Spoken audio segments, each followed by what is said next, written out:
When darkness falls across America, most people retreat to the safety of their homes, secure in the illusion that evil sleeps when the sun goes down. But there are places in this country where darkness never truly lifts, where the screams of the damned echo through empty corridors long after the last prisoner has been transferred or buried. These are America's most haunted jails, 10 fortress-like monuments to human cruelty that continue to house inmates decades after their official closure. Behind bars of rusted steel and walls of weathered stone, malevolent spirits conduct their own twisted version of justice. These are not mere hauntings. They are supernatural prisons where the dead serve eternal sentences, tormenting the living and recruiting new souls for their ranks of the damned. From Philadelphia's Gothic Cathedral of Suffering to Charleston's port of call for ghost ships, each location pulses with an evil so profound that it has transformed death from an ending into a horrifying new beginning. Tonight, we invite you to walk the corridors where America's most notorious criminals lived, died, and refused to rest in peace. But be warned, once you enter these halls of eternal punishment, you may find that some sentences extend far beyond the grave, and some prisoners never truly finish serving their time. Are you brave enough to face what lurks behind bars that were built to contain the living but now imprison the dead? Let's find out together. The October wind howls through the crumbling stone walls of Eastern State Penitentiary, carrying with it the weight of nearly 2 centuries of human suffering. Built in 1829, this fortress of despair sits like a Gothic cathedral dedicated to punishment rather than salvation. Tonight, as the autumn moon casts long shadows through the broken skylights, the prison's abandoned corridors seem to pulse with an energy that defies rational explanation. The revolutionary radial design, once hailed as the pinnacle of prison architecture, now serves as a labyrinth where the past refuses to stay buried. 7 cell blocks stretch out like spokes from a central hub, each one a testament to the isolation and madness that defined life within these walls. The silence here is not empty, it's pregnant with whispers that seem to echo from another time, another world. As darkness settles over Philadelphia's Fairmount neighborhood, the temperature inside the penitentiary drops several degrees below the outside air. Visitors who brave the night tours speak of an oppressive atmosphere that seems to press down on their chests, making each breath a conscious effort. The stone walls, once whitewashed to maintain the illusion of cleanliness and order, now weep with moisture that forms strange patterns that some say resemble faces twisted in eternal anguish. Cell Block 12 holds particular terror for those brave enough to venture into its depths after sunset. This is where the prison's most notorious inmates were housed, men whose crimes were so heinous that even hardened criminals feared them. The cells here are smaller, darker, more claustrophobic than in other sections. The metal doors, rusted and hanging askew on their hinges, creak in the wind with a sound that mimics human moaning. It was here, in cell 136, that prisoner William Morrison spent the final years of his life in the 1950s. Convicted of murdering 3 children in cold blood, Morrison was a man consumed by darkness even before he entered Eastern State.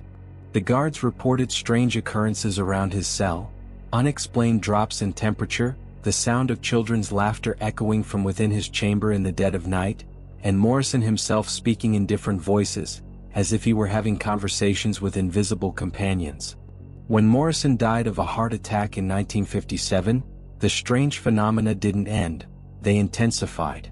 Guards reported seeing a tall, gaunt figure pacing back and forth in cell 136, even though it remained empty. The sound of children's laughter continued to echo from the cell, but now it carried a distinctly sinister quality, as if joy itself had been corrupted by Morrison's presence. Tonight, as the wind picks up outside, that laughter can still be heard drifting through the corridors of cell block 12. It starts as a barely perceptible giggle, the kind you might dismiss as settling pipes or distant traffic. But as you stand in the darkness, listening, the laughter grows clearer, more defined. It's the sound of children at play, but there's something fundamentally wrong with it. Something that makes your skin crawl and your instincts scream at you to run. The temperature in the corridor plummets as footsteps begin to echo from cell 136. Heavy, deliberate steps that suggest a large man pacing back and forth, in the confines of a space barely 6 feet wide. The footsteps are accompanied by a sound that makes even the most skeptical visitors question their disbelief. The unmistakable clanking of chains, as if Morrison is still shackled even in death. As you approach cell 136, the children's laughter suddenly stops. The silence that follows is more terrifying than any sound. It's the kind of quiet that feels like a held breath, like the moment before lightning strikes. The air itself seems to thicken, making it difficult to move forward, as if some invisible force is trying to prevent you from reaching the cell. But if you do manage to peer into that dark chamber, you might see him, William Morrison, standing in the far corner where the shadows are deepest. He appears as a tall, emaciated figure in the striped uniform of a bygone era, his face gaunt and hollow-eyed. But it's his smile that will haunt your dreams, a twisted expression of malevolent joy that speaks of unspeakable acts and an evil that death could not contain. Morrison doesn't speak, but his presence communicates volumes. Visitors report feeling an overwhelming sense of dread wash over them, accompanied by vivid mental images of violence and suffering. Some claim to hear the voices of children crying for help, while others describe feeling small hands tugging at their clothing, as if invisible victims are desperately seeking rescue from their eternal tormentor. The phenomenon reaches its terrifying climax when Morrison begins to move toward the cell door. His footsteps echo with impossible loudness in the confined space, and the temperature drops so dramatically that breath becomes visible in the suddenly frigid air. As he approaches, the children's laughter returns, but now it's distorted, twisted into something that sounds more like screaming than joy. Just as Morrison reaches the threshold of his cell, just as it seems he might step out into the corridor and confront you directly, everything stops. The footsteps cease, the laughter cuts off mid-note, and the temperature begins to slowly return to normal. But the silence that follows is filled with the terrifying knowledge that Morrison is still there, still waiting in the darkness of cell 136. What makes this encounter even more chilling is the realization that Morrison's evil has not diminished with death, it has evolved. The children's voices that echo through the corridors are not those of his original victims, who found peace long ago, but of new souls that his malevolent spirit has somehow claimed or attracted to this place of suffering. Eastern State Penitentiary has become more than just a haunted location. It has become a breeding ground for an evil that continues to grow and spread, fed by the despair and anguish that soaked into these stones over nearly 2 centuries of human misery. As you leave cell block 12 and make your way back toward the exit, you can't shake the feeling that you're being followed.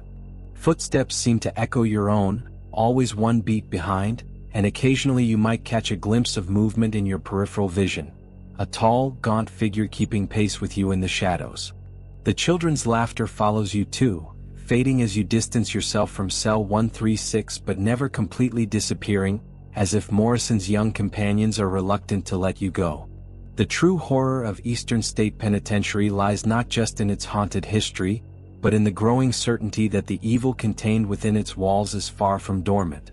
Morrison and whatever dark forces he has attracted to this place continue to exert their influence, and every visitor who encounters them becomes, in some small way, a part of their twisted story.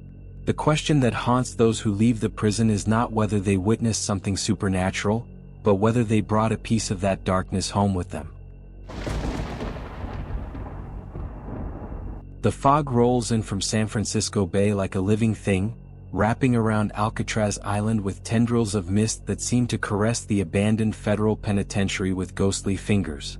Known as The Rock, this fortress of despair sits isolated in the churning waters of the bay, a monument to the belief that some men are beyond redemption. Tonight, as the foghorn sounds its mournful call across the dark waters, the prison that once held America's most notorious criminals pulses with an energy that defies the passage of time.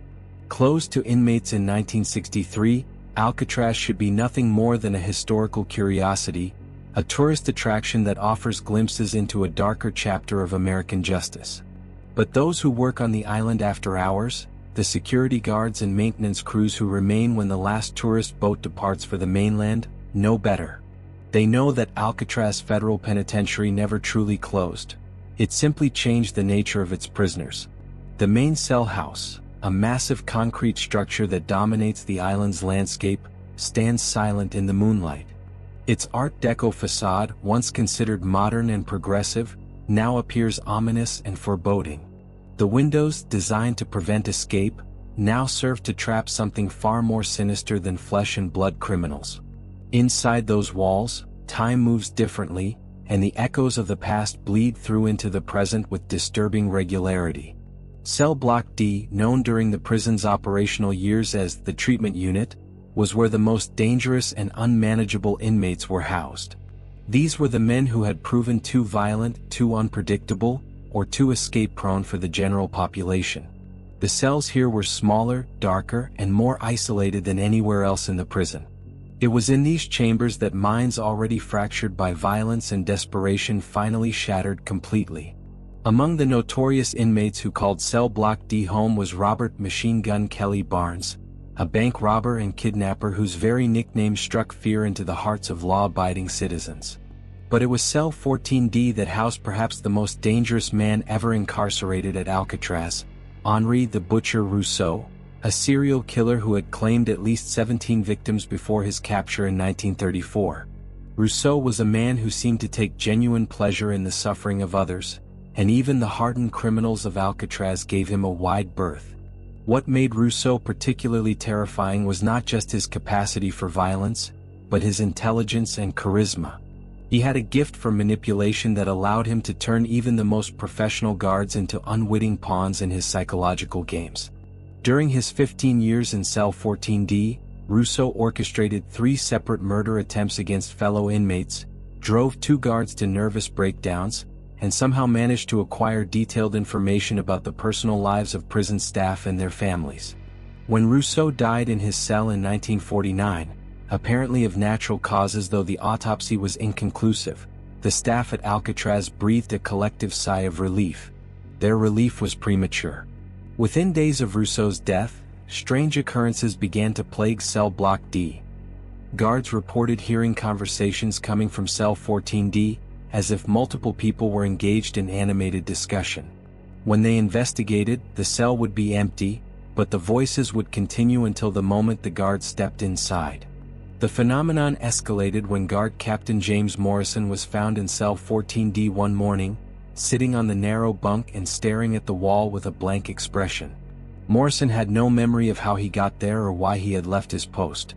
More disturbing, he began to display detailed knowledge about the personal lives of inmates who had died years before his employment at the prison. Morrison lasted only 3 more weeks on the job before requesting a transfer to mainland duty, citing irreconcilable differences with the working environment. Tonight, as the fog thickens around Alcatraz Island, Cell 14D exerts its influence once again. The cell door, which should be secured like all the others for safety reasons, stands slightly ajar. The darkness within seems deeper, more substantial than the mere absence of light. It's as if the cell has become a portal to something that exists beyond the normal boundaries of space and time. As you approach Cell 14D, the temperature drops noticeably, and the sound of the foghorn outside becomes muffled and distant. Your footsteps echo strangely in the corridor, as if the walls are amplifying and distorting the sound. But underneath your own footfalls, you can hear something else, the soft shuffle of feet moving back and forth within the cell, accompanied by the barely audible sound of whispering voices. The voices are what draw you closer, despite every instinct screaming at you to turn and run. They're having a conversation, but the words are just beyond comprehension, like trying to understand a discussion taking place in the next room through a thick wall. There's something familiar about the cadence and rhythm, though. It sounds like a man speaking to multiple people, asking questions and receiving answers, as if conducting some sort of twisted interview or interrogation. When you finally work up the courage to peer into Cell 14D, the whispering stops abruptly. The silence that follows is more unsettling than any sound, because you can sense that you're being watched by unseen eyes, evaluated by an intelligence that exists beyond the veil of death. The cell appears empty at first glance, just a narrow space with concrete walls, a metal cot, and a small sink and toilet. But as your eyes adjust to the darkness, you begin to notice subtle details that shouldn't be there. The walls of Cell 14D are covered with writing, not graffiti or carvings made by inmates, but text that appears to be written in some dark substance that gleams wetly in the dim light. The words are in multiple languages and scripts, some recognizable as English or French, others appearing to be symbols or characters from languages that don't exist in any textbook. The writing seems to move and shift when you're not looking directly at it, rearranging itself into new messages and meanings. But it's the figure sitting on the bunk that truly defies explanation. Henri Rousseau sits in his familiar position, hands clasped in front of him, staring directly at you with eyes that seem to hold depths of malice and intelligence that no mortal man should possess. He appears exactly as described in the prison records, tall and lean, with sharp features and pale skin that seems to glow with its own inner light. His prison uniform is pristine, as if he had just put it on, and his hair is perfectly combed despite having been dead for over 70 years. Rousseau doesn't speak at first, but his presence fills the small cell with an overwhelming sense of dread and anticipation. You can feel his attention focused on you like a physical weight, evaluating and cataloging every detail of your appearance and demeanor. When he finally does speak, his voice is cultured and refined, with just a hint of a French accent that makes his words seem even more sinister. "Welcome to my parlor," Rousseau says, gesturing to the confines of his eternal cell. "I've been expecting you, though I must admit, I'm disappointed by the quality of visitors these days. The inmates were much more interesting conversationalists. They understood suffering in a way that civilians never can." As Rousseau continues to speak, you become aware that you're not alone in the cell. Though you can't see them clearly, you can sense the presence of others, shadowy figures that seem to press in from the corners of the small space. These are Rousseau's victims, you realize, souls that he has somehow claimed and bound to his will even in death. They whisper among themselves in languages both familiar and foreign, their voices creating a symphony of despair that seems to resonate in your very bones. The temperature in cell 14D continues to drop as Rousseau rises from his bunk and begins to move toward you. Each step he takes seems to echo through the entire cell block, and the whispers of his ghostly companions grow louder and more urgent. You want to run, but your feet seem rooted to the spot, as if the floor itself has become quicksand that holds you in place. Just as Rousseau reaches the threshold of his cell, just as his pale hand extends toward you with fingers that seem too long and too sharp to be human, the foghorn sounds again from somewhere out in the bay. The sound seems to break whatever spell has been cast over you, and suddenly you can move again. You stumble backward, away from cell 14D and its terrifying occupant, but Rousseau's laughter follows you down the corridor, a sound like breaking glass and dying screams that echoes long after you've put distance between yourself and his domain. The true horror of Alcatraz Federal Penitentiary lies not in its history of violence and desperation, but in the realization that some forms of evil are so profound that they transcend death itself. Henri Rousseau and his collection of ghostly companions represent something far more dangerous than mere hauntings. They are proof that the worst aspects of human nature can achieve a kind of twisted immortality, feeding on the fear and suffering of the living to maintain their hold on this world. And every night, as the fog rolls in from San Francisco Bay, they continue their eternal hunt for new souls to add to their macabre collection. The Missouri River flows dark and silent past Jefferson City, carrying with it the secrets of a state capital that has witnessed more than its share of violence and retribution. Rising from the bluffs above the water like a medieval fortress, the Missouri State Penitentiary stands as a monument to humanity's capacity for both justice and cruelty. Known throughout its operational years as the bloodiest 47 acres in America, this maximum security prison housed over 47,000 inmates during its 168-year history, witnessing 40 executions and countless acts of violence that soaked the ground with blood and despair. Tonight, nearly 3 decades after the last inmate was transferred and the gates were locked for the final time, the penitentiary maintains its reputation for harboring the darkest aspects of human nature. The limestone walls, quarried by prison labor from the surrounding Missouri hills, seem to absorb moonlight rather than reflect it, creating an atmosphere of perpetual twilight that makes even the bravest souls question their decision to venture onto these cursed grounds after sunset. The main prison building, a massive structure of limestone and steel that dominates the complex, contains 5 housing units that once held the most dangerous criminals in the American Midwest. Housing Unit 1, the oldest section of the prison, was built in 1868 and has witnessed more death and suffering than any other structure in Missouri. Its narrow cells, originally designed to house one inmate each, were often packed with 3 or 4 men during the prison's most overcrowded years, creating conditions that would drive even sane men to madness. But it is Housing Unit 4, constructed in the 1960s during a period of prison expansion, that holds the darkest secrets of the Missouri State Penitentiary. This unit was designed specifically to house death row inmates, men who had been condemned to die in the gas chamber that sits like a small, sinister shrine in the depths of the prison's administrative building. Unit 4 was where the condemned spent their final months, weeks, or years contemplating their approaching execution while listening to the sounds of life continuing around them, sounds that served as a constant reminder of what they would soon lose forever. Among the men who occupied the cells of Housing Unit 4 was Marcus, the Reaper, Davidson, a serial killer who had terrorized the Kansas City area in the late 1970s and early 1980s. Davidson's crimes were particularly heinous, involving not just murder but elaborate rituals that suggested a mind consumed by delusions of supernatural power and significance. He claimed to be channeling ancient spirits through his killings, and even after his capture and conviction, he continued to insist that death would only make him stronger. Davidson spent 7 years in Housing Unit 4, during which time he became the center of a series of increasingly disturbing incidents. Guards reported that the temperature around his cell, Unit 4 to 23, remained consistently 10 degrees colder than the rest of the housing unit, regardless of season or weather conditions. Other inmates complained of nightmares when housed anywhere near Davidson's cell, dreams filled with images of ritual sacrifice and ancient evils that felt more real than mere products of sleeping minds. The most unsettling aspect of Davidson's incarceration was his habit of conducting what appeared to be religious ceremonies in his cell, using makeshift altars constructed from prison-issued items and substances that guards could never identify despite regular searches. These ceremonies were accompanied by chanting in languages that linguists later identified as corrupted versions of ancient Aramaic and Sumerian, languages that Davidson should have had no knowledge of given his limited education and background.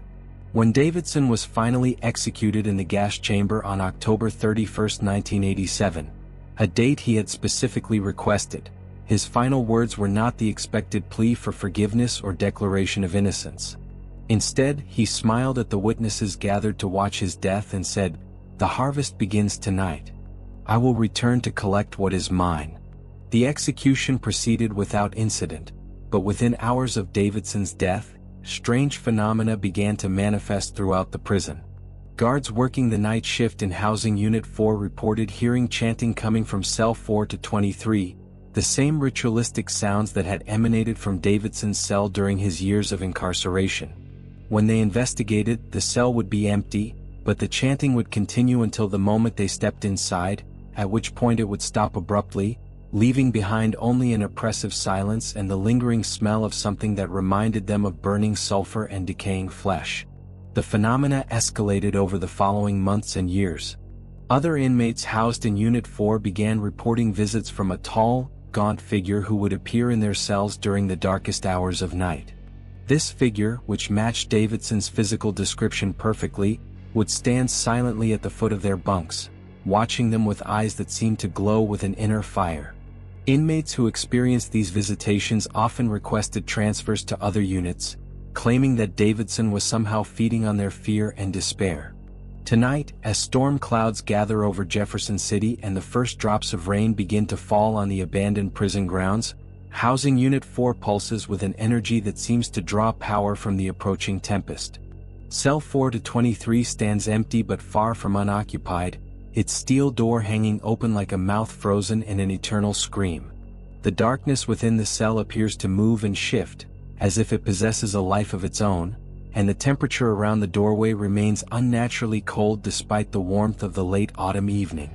As you make your way through the corridors of Housing Unit 4, your footsteps echo strangely off the limestone walls, creating sounds that seem to multiply and distort until it's impossible to tell which footfalls are your own and which belong to someone, or something, else. The cells you pass stand open, their interiors filled with shadows that seem too deep and too dark for the available light. But it's cell 4 to 23 that draws your attention with an almost magnetic pull, as if something within is calling to you with a voice that exists below the threshold of human hearing. The chanting begins as you approach Davidson's former cell, starting as a barely perceptible whisper that you might mistake for the sound of wind through the prison corridors. But as you draw closer, the sounds become more distinct, more recognizably human, though the words being spoken belong to no language used by living men. The chanting has a rhythmic, hypnotic quality that seems to synchronize with your heartbeat, creating a disturbing sense of connection between yourself and whatever force is producing the sounds. When you finally reach the threshold of cell 4 to 23, the chanting stops abruptly, replaced by a silence so complete that it seems to press against your eardrums with physical weight. The cell appears empty at first glance, just another abandoned chamber in a long-defunct prison. But as your eyes adjust to the deeper darkness within, details begin to emerge that challenge everything you thought you knew about the nature of death and the boundaries between worlds. The walls of cell 4 to 23 are covered with symbols and text that definitely were not there during Davidson's incarceration. Guards would have noticed and reported such obvious violations of prison regulations. The markings appear to be carved directly into the limestone, but they show no signs of age or weathering despite the prison having been abandoned for decades. More unsettling, the symbols seem to shift and change when you're not looking directly at them, rearranging themselves into new patterns and configurations. But it's the figure standing in the far corner of the cell that truly defies rational explanation. Marcus Davidson stands exactly as described in witness accounts from his execution. Tall and gaunt, with hollow cheeks and eyes that burn with an intelligence that seems both human and utterly alien. He wears the same prison uniform he died in, but it shows no signs of age or decay. If anything, Davidson appears more vital and present than many living people, as if death has somehow concentrated and purified his malevolent essence. Davidson doesn't speak immediately, but his presence fills the small cell with an overwhelming sense of ancient evil and supernatural power. You can feel his attention focused on you like a physical force, evaluating your potential usefulness in whatever dark plans he has been developing during his decades of spiritual imprisonment. When he finally does speak, his voice carries harmonics and overtones that seem to resonate in your bones and organs, creating physical sensations that are profoundly disturbing. "Welcome, my friend," Davidson says, his voice carrying accents and inflections from languages that predate recorded history. "I have been waiting for someone with your particular sensitivity to arrive. The harvest I promised has been slow, but it has been thorough. Would you like to see what I have accomplished during my time here?" As Davidson gestures to the walls of his cell, the carved symbols begin to glow with a faint, pulsing light that seems to emanate from within the stone itself. The light reveals additional details about the cell that were invisible in normal illumination. Symbols carved into the ceiling and floor, creating a three-dimensional mandala of occult significance that surrounds anyone standing within the space. But most disturbing are the faces that begin to emerge from the walls themselves, the tortured visages of souls that Davidson has somehow claimed and bound to his service. These faces belong not just to his original victims, but to inmates, guards, and visitors who have encountered Davidson's spirit over the years since his execution. Each face bears an expression of profound terror and despair, as if they are experiencing eternal torment beyond anything imaginable by the living mind. Their mouths move constantly, forming words that you cannot hear but somehow understand. Pleas for release that will never be answered, screams of agony that have no end. The temperature in cell 4 to 23 drops dramatically as Davidson begins to move toward you, his feet making no sound on the concrete floor. The glowing symbols on the walls pulse faster, creating a strobe-like effect that makes it difficult to focus on any single detail. The faces in the walls begin to reach toward you with hands that emerge from solid stone, their fingers elongated and twisted into shapes that mock the natural human form. Just as Davidson reaches the threshold of his cell, just as his hand extends toward you with fingers that end in claws capable of tearing flesh from bone, lightning flashes outside the prison windows. The brilliant light seems to disrupt whatever supernatural forces are at work in cell 4 to 23, causing Davidson to hesitate and the glowing symbols to flicker and dim. In that moment of disruption, you find the strength to turn and run, fleeing down the corridor as thunder crashes overhead and Davidson's inhuman laughter echoes through the limestone halls of Housing Unit 4.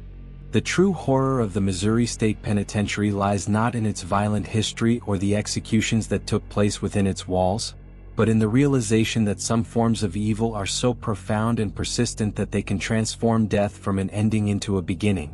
Marcus Davidson represents something far more dangerous than a simple haunting. He is proof that malevolent intelligence can not only survive physical death but use it as an opportunity to expand its power and influence beyond the normal constraints of mortal existence. The Appalachian Mountains rise like sleeping giants around the city of Moundsville, West Virginia, their ancient peaks shrouded in mist that seems to hold the whispered secrets of centuries.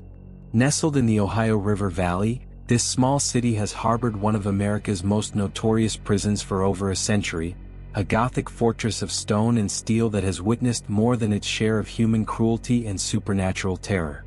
The West Virginia Penitentiary, with its imposing battlements and narrow windows, looks more like a medieval castle than a modern correctional facility, and perhaps that's fitting, for within its walls the Dark Ages never truly ended.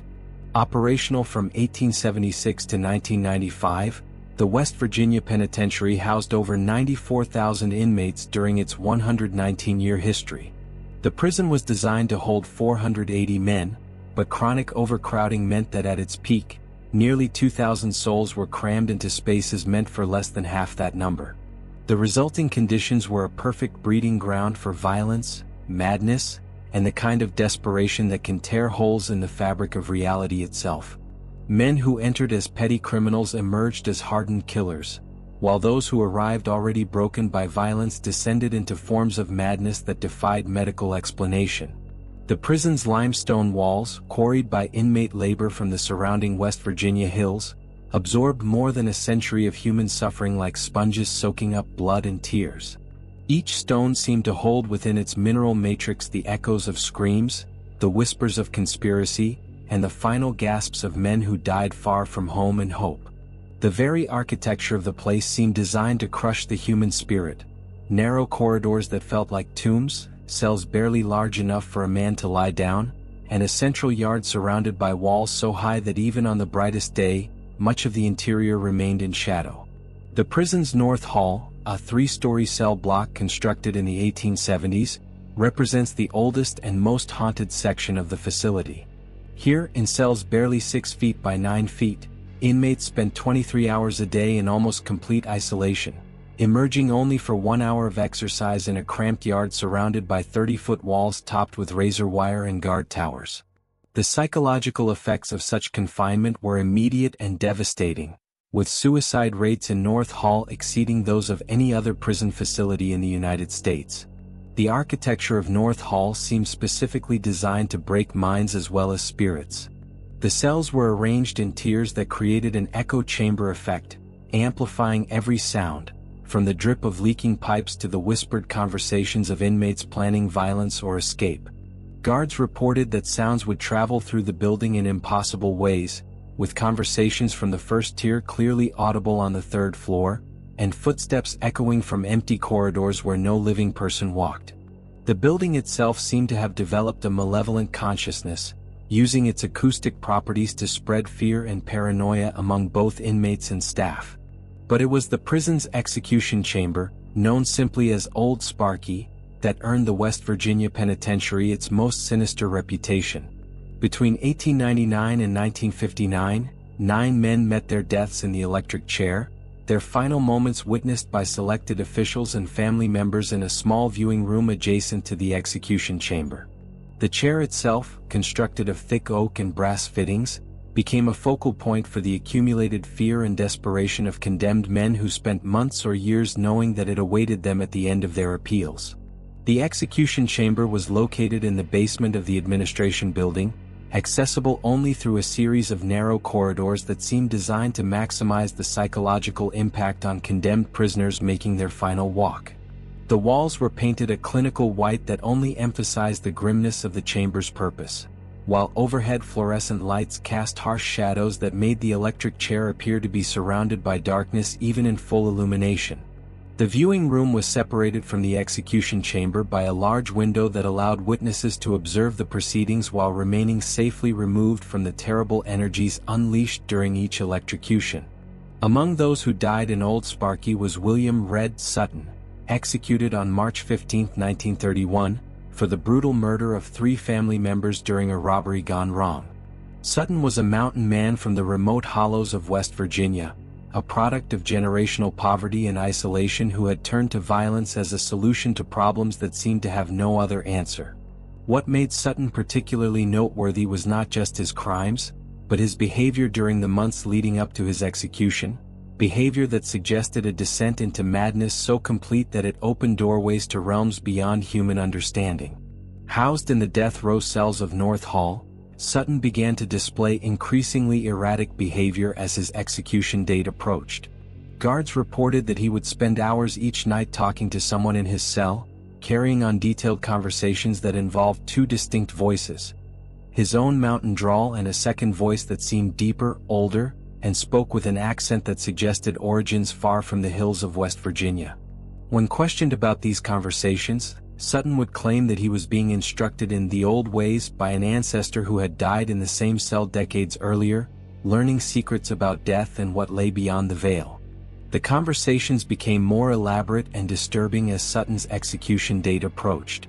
Guards stationed outside his cell reported hearing discussions that seemed to involve multiple participants, with voices speaking in languages that range from archaic English to dialects that linguists later identified as corrupted forms of Cherokee and other Native American tongues.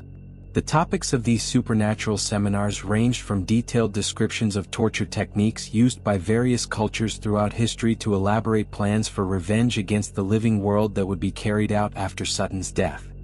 What made these conversations particularly unsettling was their apparent educational nature. Sutton seemed to be receiving instruction in supernatural abilities and otherworldly knowledge from spirits that claimed to have died within the prison walls over the decades. These ghostly teachers shared information about the weaknesses of living humans, the methods by which spirits could influence physical events, and most disturbingly, techniques for claiming and binding souls to serve in some form of supernatural army that existed beyond the boundaries of life and death. The truth of Sutton's claims became horrifyingly clear during his execution. As the current surged through his body, witnesses reported that Sutton's voice changed dramatically, speaking in that same deep, archaic tone that guards had heard echoing from his cell. His final words, delivered in a voice that seemed to belong to someone else entirely, were spoken with such authority and malevolence that several witnesses fled the viewing room in terror. "Death ain't the end, boys. It's just the doorway to a different kind of prison. And I aim to be the warden of every soul that passes through these walls." The execution proceeded, and Sutton was pronounced dead at 12:47 a.m. on March 16, 1931. His body was removed and buried in the prison cemetery, a small plot of ground on a hill overlooking the Ohio River where unclaimed inmates were laid to rest in unmarked graves. But Sutton's presence in the West Virginia Penitentiary was far from over. It had only just begun. The supernatural education he had received during his months on death row had prepared him for a form of existence that transcended physical death, transforming him into something far more dangerous than he had ever been while alive. Within days of the execution, guards working the night shift in North Hall began reporting disturbing phenomena centered around Sutton's former cell, designated N17. The temperature in and around the cell would drop dramatically without warning, creating pockets of frigid air that seemed to move through the cell block like living things. More unsettling were the sounds that began to emanate from N17, not just footsteps and voices, but the unmistakable creaking and groaning of wood under stress, as if an invisible electric chair was being put to use somewhere within the small cell. The phenomena escalated when other death row inmates began reporting visits from Sutton's spirit. These encounters typically occurred during the darkest hours of night, when the prison was at its quietest and the barrier between worlds seemed thinnest. Inmates described a tall, gaunt figure in a prison uniform that appeared to be charred and smoking, as if it had just stepped away from the electric chair. This figure would stand silently in their cells, watching them with eyes that seemed to burn with the accumulated suffering of all who had died within the prison walls. But Sutton's ghostly appearances were not limited to death row. Guards throughout the prison began to encounter what they came to call the Shadow Man, a dark figure that would appear in their peripheral vision, always just out of direct sight but unmistakably present. The Shadow Man seemed to feed on fear and desperation, appearing most frequently during times of crisis or violence within the prison. His presence was always accompanied by a dramatic drop in temperature and the scent of ozone and burning flesh that reminded witnesses of the execution chamber during an electrocution. Inmates who encountered the Shadow Man reported feeling drained of energy for days afterward, as if something vital had been extracted from their very souls. Many claimed that Sutton's spirit was somehow harvesting their life force, building power and influence that allowed him to affect the physical world in increasingly dramatic ways. Prison records from the years following Sutton's execution show a marked increase in violent incidents, suicides, and unexplained deaths, as if his malevolent presence had infected the entire facility with a spiritual plague that spread through the population like a supernatural contagion. The Shadow Man's influence extended beyond the inmate population to affect guards and administrative staff as well. Employee turnover rates skyrocketed in the years following Sutton's execution, with experienced corrections officers requesting transfers or simply quitting without notice. Those who remained reported experiencing nightmares filled with images of electric chairs and burning bodies, dreams so vivid and disturbing that many sought professional help for what appeared to be symptoms of severe trauma despite having never witnessed an execution or violent incident. More disturbing were the reports from guards who claimed to have been visited by the Shadow Man during their shifts. These encounters typically occurred in the early morning hours when the prison was at its quietest, usually in areas that were supposed to be empty and secure. Guards would sense a presence watching them from the shadows, accompanied by the smell of ozone and the sound of electrical humming that seemed to come from everywhere and nowhere at once. When they investigated these disturbances, they would find evidence of supernatural activity, tools moved from their proper locations, equipment damaged in ways that suggested electrical overload, and most unsettling of all, scorch marks on walls and floors that formed patterns resembling human silhouettes. The phenomena reached their peak during the 1940s and 1950s, when a series of riots and violent incidents plagued the West Virginia Penitentiary. Investigators found that many of these disturbances seemed to be orchestrated by an invisible intelligence that possessed detailed knowledge of guard schedules, security procedures, and inmate psychology. Riots would begin with precision timing that suggested supernatural coordination, while violence would erupt in patterns that seemed designed to maximize chaos and terror rather than achieve any practical goal like escape or improved conditions. Tonight, nearly 3 decades after the last inmate was transferred from the West Virginia Penitentiary, the Shadow Man continues his eternal patrol of the empty corridors and abandoned cells. North Hall stands silent and dark, its 3 tiers of cells empty but far from unoccupied. Cell N17, Sutton's former home, exerts an influence that seems to grow stronger with each passing year, as if the accumulated darkness of a century of imprisonment has reached some kind of critical mass that allows it to affect reality in ways that challenge every assumption about the nature of death and what lies beyond the grave. As you make your way through the main entrance of North Hall, the heavy steel door clanging shut behind you with a sound that seems to echo through eternity, you become immediately aware that you are not alone. The silence here is different from mere quiet. It's the kind of oppressive stillness that suggests hidden watchers, unseen presences that evaluate every move you make. Your footsteps echo off the stone floors and concrete walls, but underneath your own sounds you can hear something else.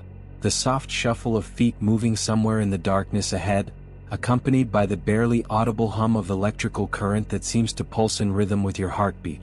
The cell block stretches out before you like a canyon carved from despair, 3 tiers of cells rising toward a ceiling that disappears into shadow. Each cell stands open, its steel door hanging on hinges that creak softly in the faint air currents that move through the building. But it's the 3rd tier, where death row was located, that draws your attention with an almost magnetic pull. Something up there is calling to you, beckoning you to climb the narrow metal staircase that leads to the cells where condemned men spent their final days contemplating the approaching end of their existence. As you begin to climb toward the 3rd tier, the temperature drops noticeably with each step. By the time you reach the second-tier landing, your breath is visible in the suddenly frigid air, and ice crystals have begun to form on the metal railings. The cold seems to emanate from somewhere above, flowing down the stairwell like an invisible waterfall that carries with it the scent of ozone and burning flesh, the distinctive odors of electrical execution that somehow persist decades after the last man died in Old Sparky. The electrical humming grows louder as you reach the third tier, accompanied by intermittent crackling sounds that suggest high-voltage current arcing through invisible circuits. The fluorescent lights that once illuminated this corridor have long since failed, but occasionally you catch glimpses of sparks dancing along the walls and ceiling, as if the building's electrical system continues to function despite having been disconnected from power sources decades ago. These supernatural electrical displays create brief moments of harsh illumination that reveal details about the corridor that are immediately swallowed by returning darkness. Cell N17 stands at the far end of the third-tier corridor, its door hanging open like a mouth frozen in an eternal scream. The darkness within the cell appears deeper and more substantial than the surrounding shadows, as if it possesses weight and density that normal darkness lacks. As you approach Sutton's former cell, you become aware of a sound that seems to come from everywhere and nowhere at once. The low, rhythmic humming of electrical current, punctuated by the occasional crack and sizzle of arcing electricity that creates brief flashes of blue-white light within the cell's interior. The sound grows louder as you reach the threshold of cell N17, and suddenly the smell hits you, the unmistakable odor of burning hair and flesh that hangs in the air like an accusation against humanity's capacity for judicial murder. Inside the cell, barely visible in the oppressive darkness, you can make out the outline of an electric chair that should not exist. Old Sparky was removed from the prison years ago when executions moved to the state facility in Huntsville, but here it sits in cell N17, crackling with an energy that seems to draw power from sources beyond the physical world. Seated in the chair is William "Red" Sutton, exactly as witnesses described him during his execution. A tall, lean man with hollow cheeks and eyes that burn with an intensity that transcends mortal limitations. His prison uniform shows clear signs of electrical burning, with charred patches and smoldering edges that seem to regenerate themselves even as you watch. Strapped to the chair by restraints that appear to be made of shadow and electricity rather than leather and steel, Sutton turns his head toward you with a movement that produces the sound of vertebrae cracking like breaking kindling. "Well, well," Sutton says, his voice carrying the echo of high voltage and the whisper of mountain winds through ancient hollows, "another visitor to my little kingdom. Been a while since someone with your particular sensitivity wandered into my domain. Most folks these days, they don't have the sight to see what's really happening in this place." As Sutton speaks, the electric chair begins to pulse with increasing intensity, each surge of power illuminating the cell with a harsh, strobing light that reveals details that shouldn't exist. The walls of N17 are covered with the names and faces of every man who has died within the West Virginia Penitentiary, carved into the stone by invisible hands and lit from within by the same electrical fire that courses through Sutton's eternal chair. The faces move and shift, their mouths opening and closing as if they're trying to speak, trying to warn you of some approaching danger that exists beyond human comprehension. But it's Sutton himself who represents the greatest threat. With each pulse of electrical current through his ghostly form, his influence extends further beyond the confines of cell N17. You can feel his attention focused on you like a searchlight, probing for weaknesses and vulnerabilities that he can exploit. There's an intelligence behind his burning eyes that goes beyond human cunning. It's the accumulated wisdom of nearly a century spent learning the secrets that separate the world of the living from the realm of the dead, knowledge that has transformed him from a simple mountain criminal into something approaching a supernatural force of nature. "The thing about electricity," Sutton continues, his voice growing louder and more distorted with each word, "is that it don't just kill, it transforms. Changes a man from one kind of being into another. And when you die in a chair like this one, with all that power coursing through your body, well, you don't just cross over to the other side. You become a bridge between worlds, a conduit for energies that most folks can't even imagine." The electrical activity in the chair reaches a crescendo as Sutton begins to strain against his restraints, not trying to escape but attempting to channel more power through his ghostly form. The temperature in cell N17 drops to near freezing levels, and the air itself begins to crackle with static electricity that makes your hair stand on end and your skin tingle with uncomfortable energy. The faces on the walls begin to move more frantically, their silent screams becoming audible as a chorus of voices that seem to emanate from the stone itself. The accumulated suffering of everyone who has ever died within these walls, channeled through Sutton's supernatural electrical system. Just as it seems that Sutton might break free from his electrical bonds and step out of the chair to confront you directly, the power surges reach a peak that overloads even his supernatural abilities. The chair explodes in a shower of sparks and flame that illuminates the entire cell block for a brief, terrifying moment before plunging everything back into darkness. In that moment of blindness, you turn and run, fleeing down the metal staircase as Sutton's inhuman laughter echoes through North Hall like rolling thunder that speaks of storms beyond the natural world.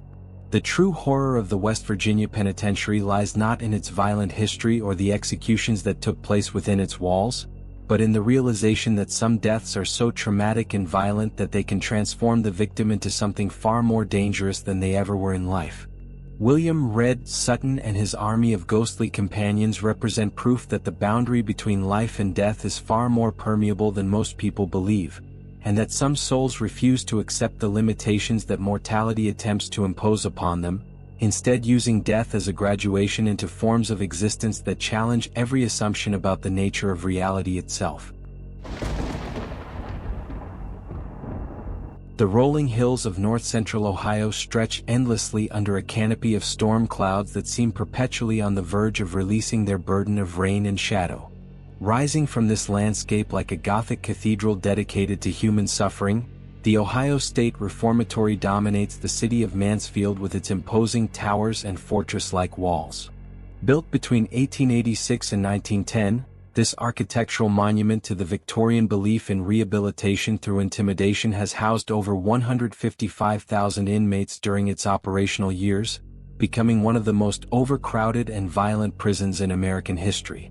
Known to Hollywood as the filming location for The Shawshank Redemption, the Reformatory's limestone walls and towering administration building have achieved a kind of grim fame that draws visitors from around the world. But those who come seeking connection to a beloved film often leave with something far more disturbing: the growing certainty that the Ohio State Reformatory harbors secrets that go far beyond its role as a movie set, secrets that speak to the darkest aspects of human nature and the persistence of evil beyond the grave.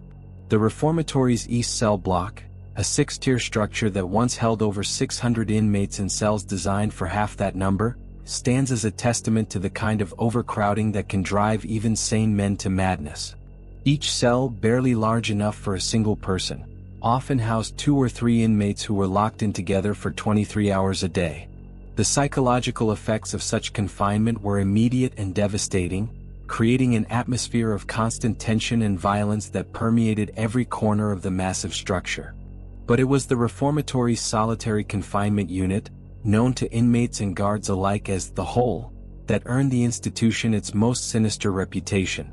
Located in the basement of the administration building, the Hole consisted of a series of windowless cells where inmates were sent for punishment or protective custody. Here, in spaces barely large enough to lie down, men spent weeks or months in complete darkness and isolation, emerging changed in ways that went far beyond the intended lessons of discipline and control. Among the most notorious inmates to spend time in the Hole was Arthur Mad Dog Morrison, a convicted murderer who had killed his entire family during a psychotic episode in 1952. Morrison was a small, wiry man with pale eyes that seemed to look through people rather than at them, and from the moment of his arrival at the Reformatory, he displayed behavior that troubled even the most experienced guards. He would spend hours talking to invisible companions, carrying on elaborate conversations that seemed to involve multiple participants despite his obvious isolation. What made Morrison particularly disturbing was his apparent ability to know things about the prison and its inhabitants that he should have had no access to. He could describe in perfect detail the contents of guards' lockers, the personal problems of inmates he had never met, and incidents that had occurred in parts of the prison he had never visited. More unsettling, Morrison seemed to take perverse pleasure in revealing these secrets at the most psychologically damaging moments possible, as if he possessed some supernatural insight into human weakness and vulnerability. Morrison's behavior escalated during his frequent stays in the hole, where guards reported hearing not just his voice but multiple voices engaging in heated discussions about topics that range from prison gossip to detailed plans for violence and revenge. When confronted about these conversations, Morrison would claim that he was being educated by the old ones, former inmates who had died in the reformatory but remained to share their knowledge and experience with those still trapped within its walls. The truth of Morrison's claims became horrifyingly apparent on the night of October 13, 1955, when he was found dead in his solitary confinement cell under circumstances that defied rational explanation.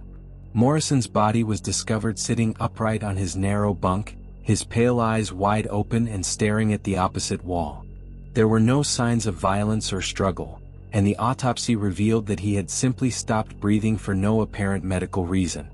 More disturbing, the walls of his cell were found to be covered with writing in a dozen different handwriting styles, containing information about inmates and guards that Morrison should never have known. The writing on Morrison's cell walls was not graffiti or random scribblings.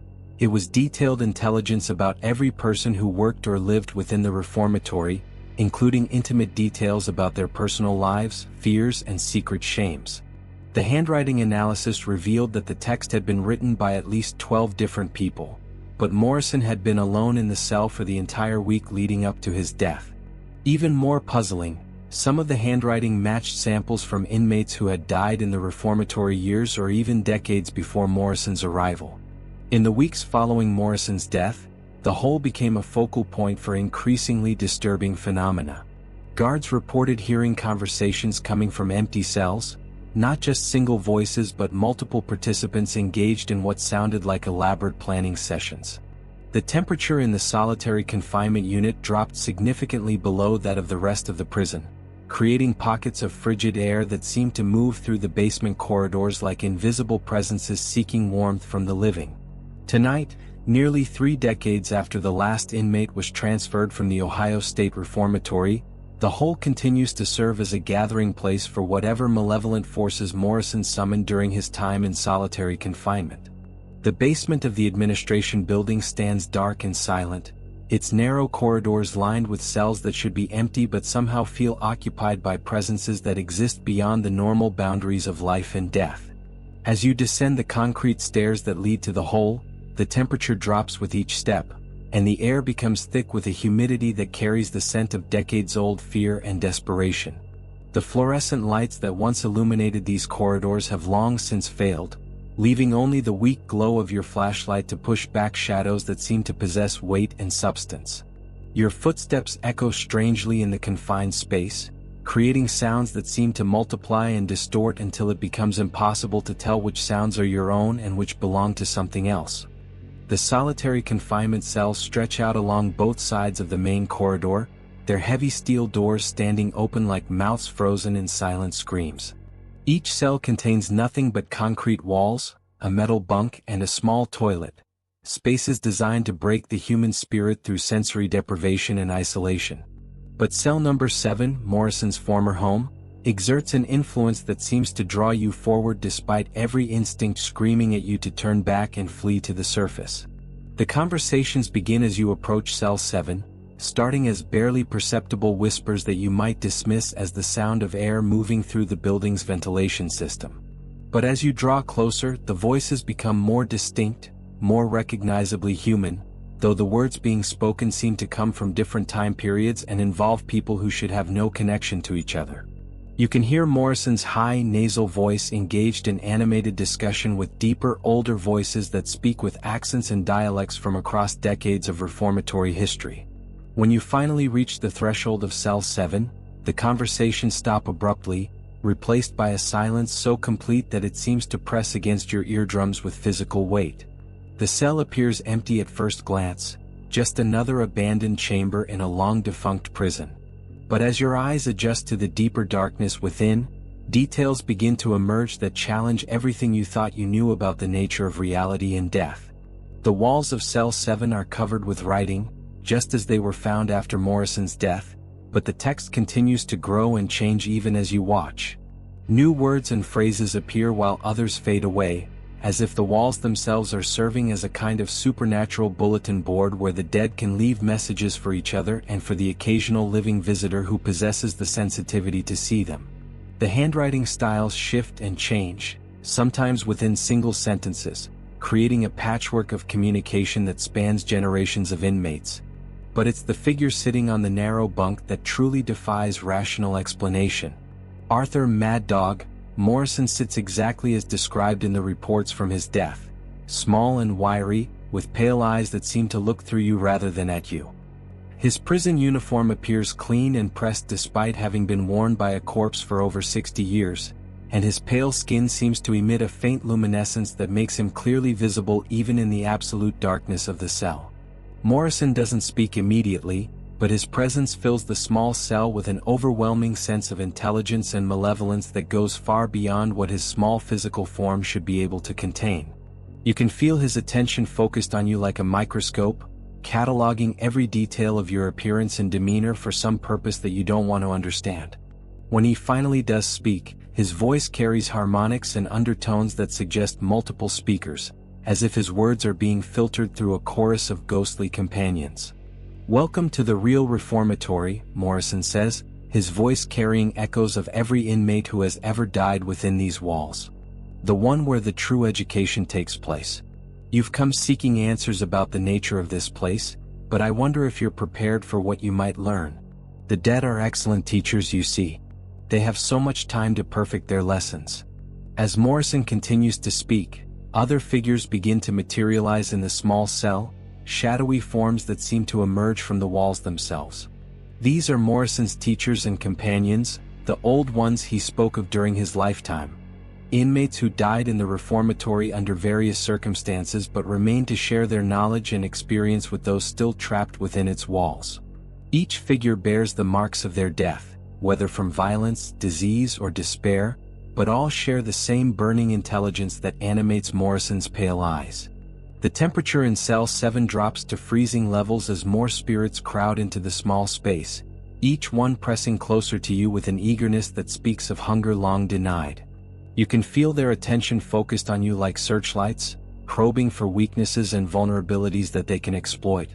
There's a collective intelligence at work here that goes beyond individual consciousness. These spirits have learned to work together, to pool their knowledge and abilities in ways that make them far more dangerous than any single ghost could ever be. "The thing about solitary confinement," Morrison continues, his voice growing louder and more distorted as the other spirits add their voices to his, "is that it doesn't just isolate the body, it opens doorways in the mind that should remain closed. Spend enough time alone with your thoughts, and eventually you realize that you're not really alone at all. There are others here, others who have always been here, waiting for someone with the proper sensitivity to acknowledge their existence." The spirits begin to press closer, their ghostly forms becoming more solid and defined with each passing moment. You can see their faces clearly now, dozens of men who died within the Reformatory's walls, each one marked by the particular form of suffering that claimed their lives. Some bear the signs of violence, with wounds that bleed ectoplasmic blood that never quite reaches the floor. Others show the ravages of disease and despair, their forms wasted and emaciated but animated by a hunger that death could not satisfy. Just as the spirits reach out to touch you with hands that seem capable of tearing flesh from bone, just as Morrison rises from his bunk with movements that produce the sound of breaking bones and tearing cartilage, a sound echoes through the hole that makes even the dead pause in their advance. Somewhere above, a door slams shut with such force that the entire administration building seems to shake on its foundations. The sound breaks the supernatural spell that has been building in Cell 7, and suddenly you can move again, can turn and run down the corridor as Morrison's inhuman laughter follows you through the darkness. The true horror of the Ohio State Reformatory lies not in its violent history or the overcrowded conditions that drove men to madness, but in the realization that some forms of isolation are so complete that they can tear holes in the fabric of reality itself. Morrison and his army of ghostly companions represent proof that the boundary between life and death becomes permeable under certain extreme conditions, and that some souls refuse to accept the limitations that mortality attempts to impose upon them. In the whole, The dead continue their eternal education, learning secrets about the nature of existence that the living were never meant to know. The Illinois prairie stretches endlessly under a canopy of stars that seem dimmer and more distant than they should, as if the very presence of Joliet prison creates a shadow that extends far beyond its massive limestone walls. Built in 1858 as the Illinois State Penitentiary, this fortress-like structure dominated the landscape southwest of Chicago for over 140 years, housing some of America's most notorious criminals within its forbidding walls. Known locally as the Castle for its medieval appearance and towering battlements, Joliet Prison became synonymous with violence, desperation, and the kind of institutional brutality that can transform both prisoner and guard into something less than human. Operational until 2002, Joliet housed over 1,200 inmates at its peak, nearly double its intended capacity. The resulting overcrowding created conditions that would have been considered barbaric in any civilized society: men packed into cells designed for half their number, violence erupting with daily regularity, and an atmosphere of constant tension that permeated every stone and steel bar.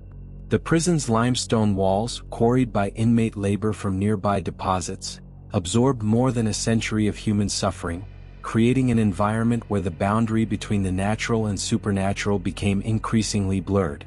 The prison's East Cell House, a 5-story structure built in the 1870s, represented the epitome of Victorian prison design.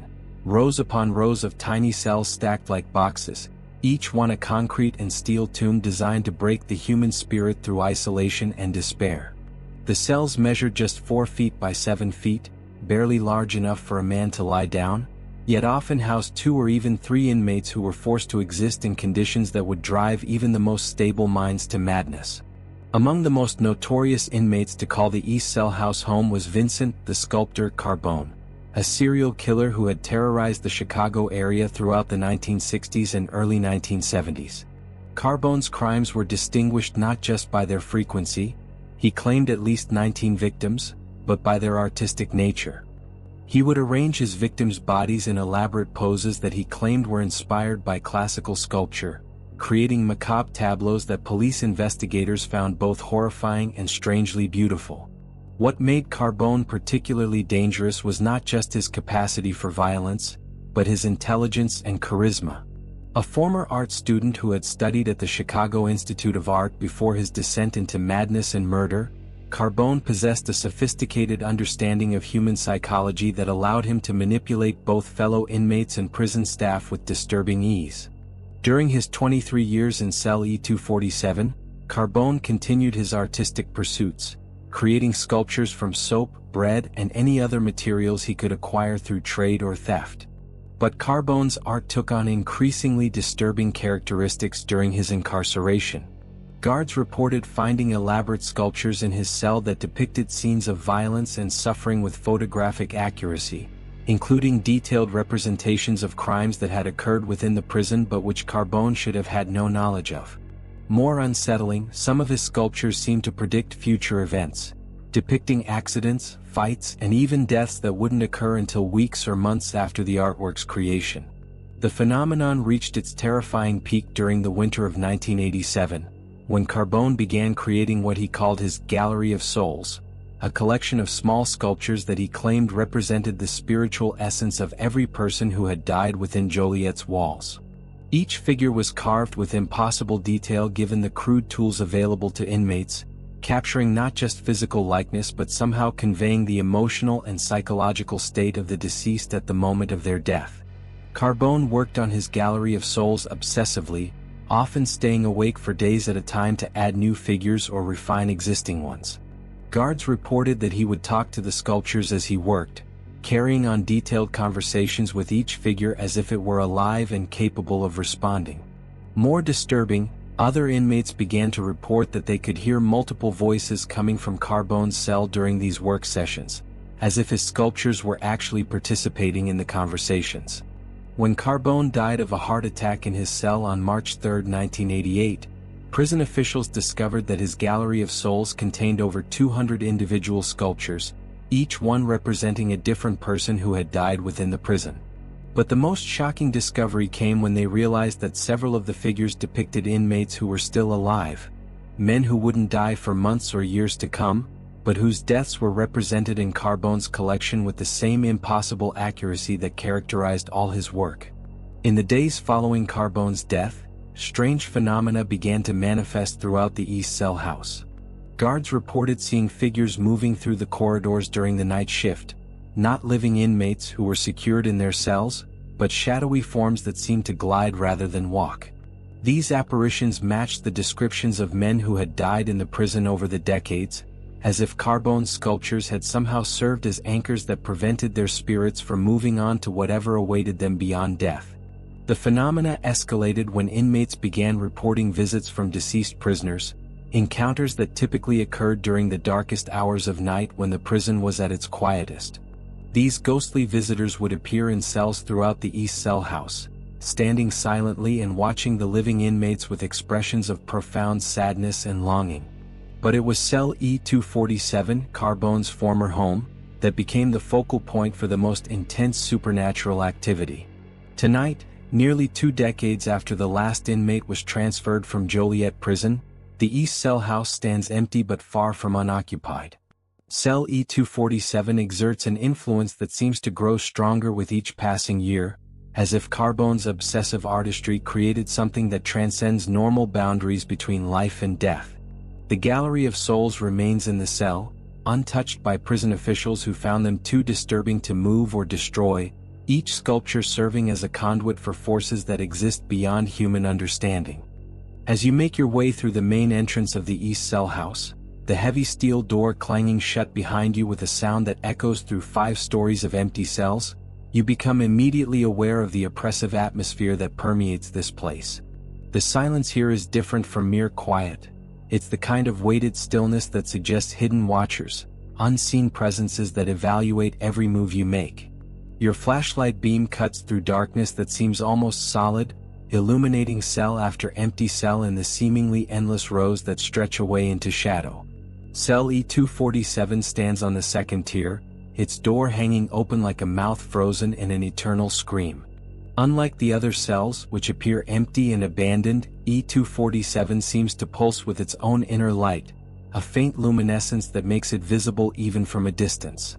As you climb the metal staircase to the second tier, the temperature drops noticeably, and the air becomes thick with a humidity that carries scents of clay, soap, and something else, something organic and unsettling that reminds you of a morgue or funeral home. The Gallery of Souls becomes visible as you approach cell E247, hundreds of small figures arranged on shelves that Carbone constructed from bed springs and stolen lumber. Each sculpture is a masterwork of miniature art, capturing human features and expressions with impossible detail and accuracy. But it's the way they seem to move in your peripheral vision that truly disturbs. Subtle shifts in posture and expression that suggest awareness and intelligence far beyond what carved soap and bread should possess. Standing among his creations is Vincent, the sculptor Carbone himself, exactly as described in prison records. A tall, thin man with artistic hands and eyes that seem to see far more than they should. His prison uniform is clean and pressed despite having been worn by a corpse for over 30 years, and his pale skin seems to glow with the same inner light that illuminates his sculptures. In his hands, he holds a small figure that he appears to be working on, adding details with tools that exist only in the realm of spirits. Carbone doesn't speak immediately, but his presence fills the small cell with an overwhelming sense of creative energy that has been twisted into something fundamentally wrong. You can feel his attention focused on you like an artist studying a potential subject, evaluating your features and proportions for some purpose that you don't want to understand. When he finally does speak, his voice carries the cultured tones of an educated man, but underneath lies something that speaks of madness and obsession refined by decades of ghostly practice. "Welcome to my gallery," Carbone says, gesturing to the hundreds of sculptures that surround him. Each piece represents years of observation, of study, of artistic dedication. Death, you see, is not the end of creative expression. It's merely a transformation into a different medium. The living flesh is so temporary, so fragile. But the essence, the soul itself, that can be captured and preserved for eternity. As Carbone speaks, The sculptures around him begin to move more obviously, turning their tiny heads to look at you with eyes that seem far too intelligent for carved materials. These are not mere representations of the dead. They are containers that hold some essential part of each person's spirit, trapped within Carbone's artistic vision and unable to escape to whatever lies beyond death. Each figure radiates its own unique form of suffering, from the confusion of sudden death to the despair of long illness to the terror of violent murder. The temperature in cell E247 continues to drop as more figures join Carbone's collection, materializing out of shadow and taking their places on the makeshift shelves. These are spirits that have been drawn to Carbone's supernatural gallery, souls seeking the preservation that his artistic vision offers. But there's a price for such immortality: eternal servitude to the artist who has captured their essence in soap and clay and stranger materials still. "I've been watching you," Carbone continues, his hands never stopping their work on the small figure he holds. "Studying your features, your expressions, your essential nature. You have such interesting bone structure, such expressive eyes. You would make a magnificent addition to my collection, a centerpiece worthy of my greatest artistic achievements." As Carbone speaks, you realize with growing horror that the figure in his hands is a perfect miniature representation of yourself, complete down to the smallest details of clothing and facial expression. He has been sculpting you from the moment you entered the East Cell House, using some supernatural ability to capture your essence even as you stand before him. The sculpture pulses with a faint light that seems to synchronize with your heartbeat, creating a connection between yourself and the carved figure that grows stronger with each passing second.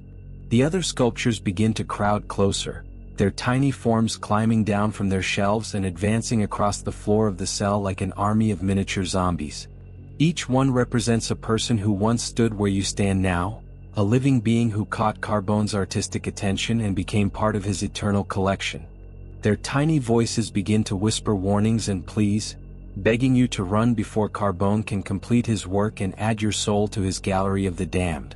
Just as Carbone raises his hands to make the final touches to your sculptural likeness, just as you feel your life force being drawn into the carved figure with an intensity that makes your knees buckle, a sound echoes through the East Cell House that breaks the supernatural spell. Somewhere in the distance, a siren wails, perhaps a fire truck or ambulance responding to an emergency in the outside world. The sound seems to remind you that life continues beyond the walls of Joliet prison, that there is still hope for escape from this gallery of souls. The interruption gives you the strength to turn and run, fleeing down the metal staircase as Carbone's inhuman screams of artistic frustration echo through the empty cell house. Behind you, hundreds of tiny voices join in a chorus of despair as the sculptures realize that another potential companion has escaped their artist's grasp. But even as you reach the exit and burst into the cool night air, you can't shake the feeling that something of yourself remains behind in cell E247, trapped forever in Carbone's supernatural gallery. The true horror of Joliet prison lies not in its violent history or the brutal conditions that drove men to desperation, but in the realization that some forms of obsession are so complete that they can transcend death itself. Vincent, the sculptor Carbone represents proof that artistic vision, when combined with sufficient madness and supernatural power, can become a force capable of trapping souls and denying them the peace that death should provide. His gallery of souls continues to grow, fed by the spirits of those who are drawn to his perverted vision of immortality through art. The Sonoran Desert stretches endlessly under a canopy of stars that burn with an intensity found only in the American Southwest, their ancient light illuminating a landscape that has remained unchanged for millennia. Rising from this harsh terrain like a mirage made of stone and steel, the Yuma Territorial Prison perches on a bluff overlooking the confluence of the Colorado and Gila rivers, a fortress of human misery set against one of the most unforgiving environments on Earth. Operational from 1876 to 1909, this desert penitentiary housed over 3,000 inmates during its 33-year history, subjecting them to conditions that would break even the strongest spirits. Built to house the worst criminals from across the Arizona Territory, Yuma Territorial Prison became synonymous with suffering that went far beyond simple incarceration. The desert climate, with summer temperatures regularly exceeding 120 degrees Fahrenheit, transformed the prison into a furnace of human misery where inmates were slowly cooked alive in cells that provided no relief from the relentless sun. Water was rationed to levels that barely sustained life, and the constant threat of death from heat stroke, dehydration, and disease hung over the prison like a vulture circling carrion. The prison's most notorious feature was the dark cell, a windowless chamber carved directly into the rocky hillside that served as solitary confinement for the most troublesome inmates. Measuring just 5 feet by 5 feet by 7 feet high, the dark cell was a tomb for the living, a place where men were buried alive in absolute darkness and silence. The temperature in the cell remained relatively cool compared to the desert surface, but the psychological effects of being entombed in complete sensory deprivation were often more devastating than any physical torture.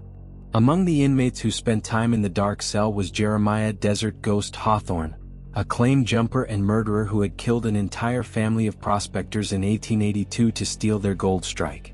Hawthorne was a product of the lawless frontier, a man who had grown up in mining camps and railroad towns where violence was the primary means of solving disputes.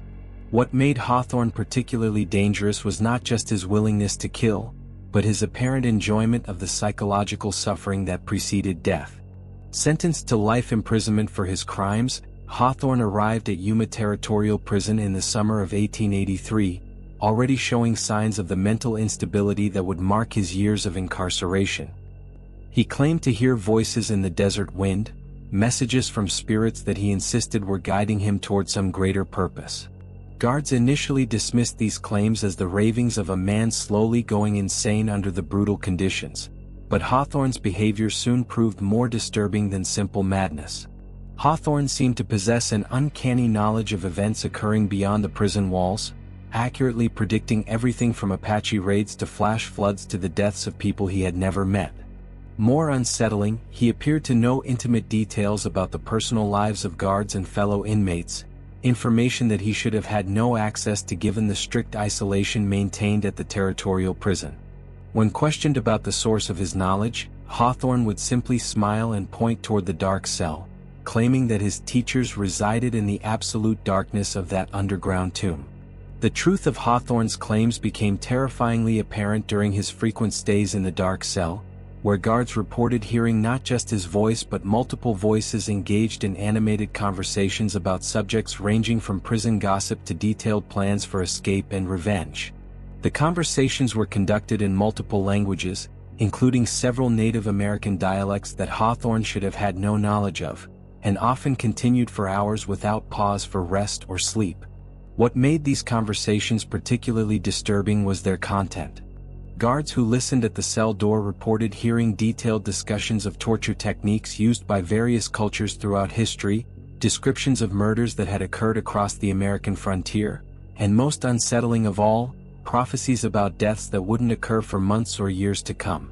The accuracy of these predictions proved so consistent that guards began to fear being mentioned in Hawthorne's conversations, knowing that such attention usually preceded some form of misfortune or tragedy. Hawthorne's influence within the dark cell reached its peak during the summer of 1889, when he spent 30 consecutive days in solitary confinement for attacking a guard with a makeshift knife. During this period, the conversations in the dark cell became so loud and animated that they could be heard throughout the prison, creating an atmosphere of fear and unrest among both inmates and staff. More disturbing, other prisoners began to report visits from shadowy figures who claimed to be messengers from Hawthorne, delivering threats and promises that proved unerringly accurate. When Hawthorne finally emerged from the dark cell after his 30-day sentence, he had changed in ways that went beyond the expected effects of prolonged solitary confinement. Guards reported that his eyes had taken on a yellowish cast that seemed to glow in dim light, and his skin had become so pale and translucent that veins and arteries were clearly visible beneath the surface. More unsettling, Hawthorne no longer seemed fully present in the physical world. He would carry on conversations with invisible companions, respond to questions that hadn't been asked, and demonstrate knowledge of events occurring in other parts of the prison despite being isolated in his cell. Hawthorne died in the dark cell on October 31, 1891, found sitting upright against the back wall with his eyes wide open and staring at something that existed beyond the physical boundaries of his tomb-like prison. The official cause of death was listed as heart failure, but guards who discovered the body reported that Hawthorne's final expression was one of triumph rather than suffering, as if death had been a victory rather than a defeat. More disturbing, the walls of the dark cell were found to be covered with writing in multiple languages and scripts, containing information about every person who had ever died within the Territorial prison.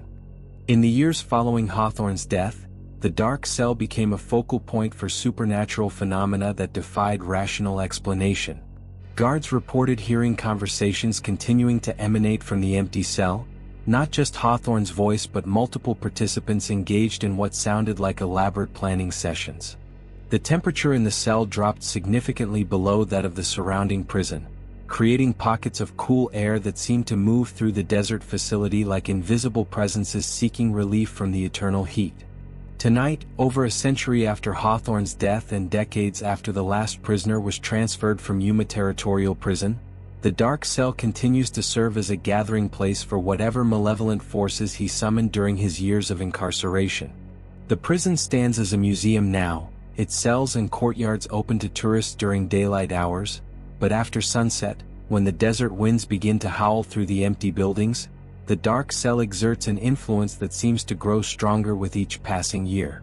As you make your way through the prison's main gate and across the central courtyard, the desert wind carries sounds that seem to come from another time, the clanking of chains, the shuffle of feet in leg irons, and underneath it all, the barely audible sound of multiple voices engaged in animated conversation.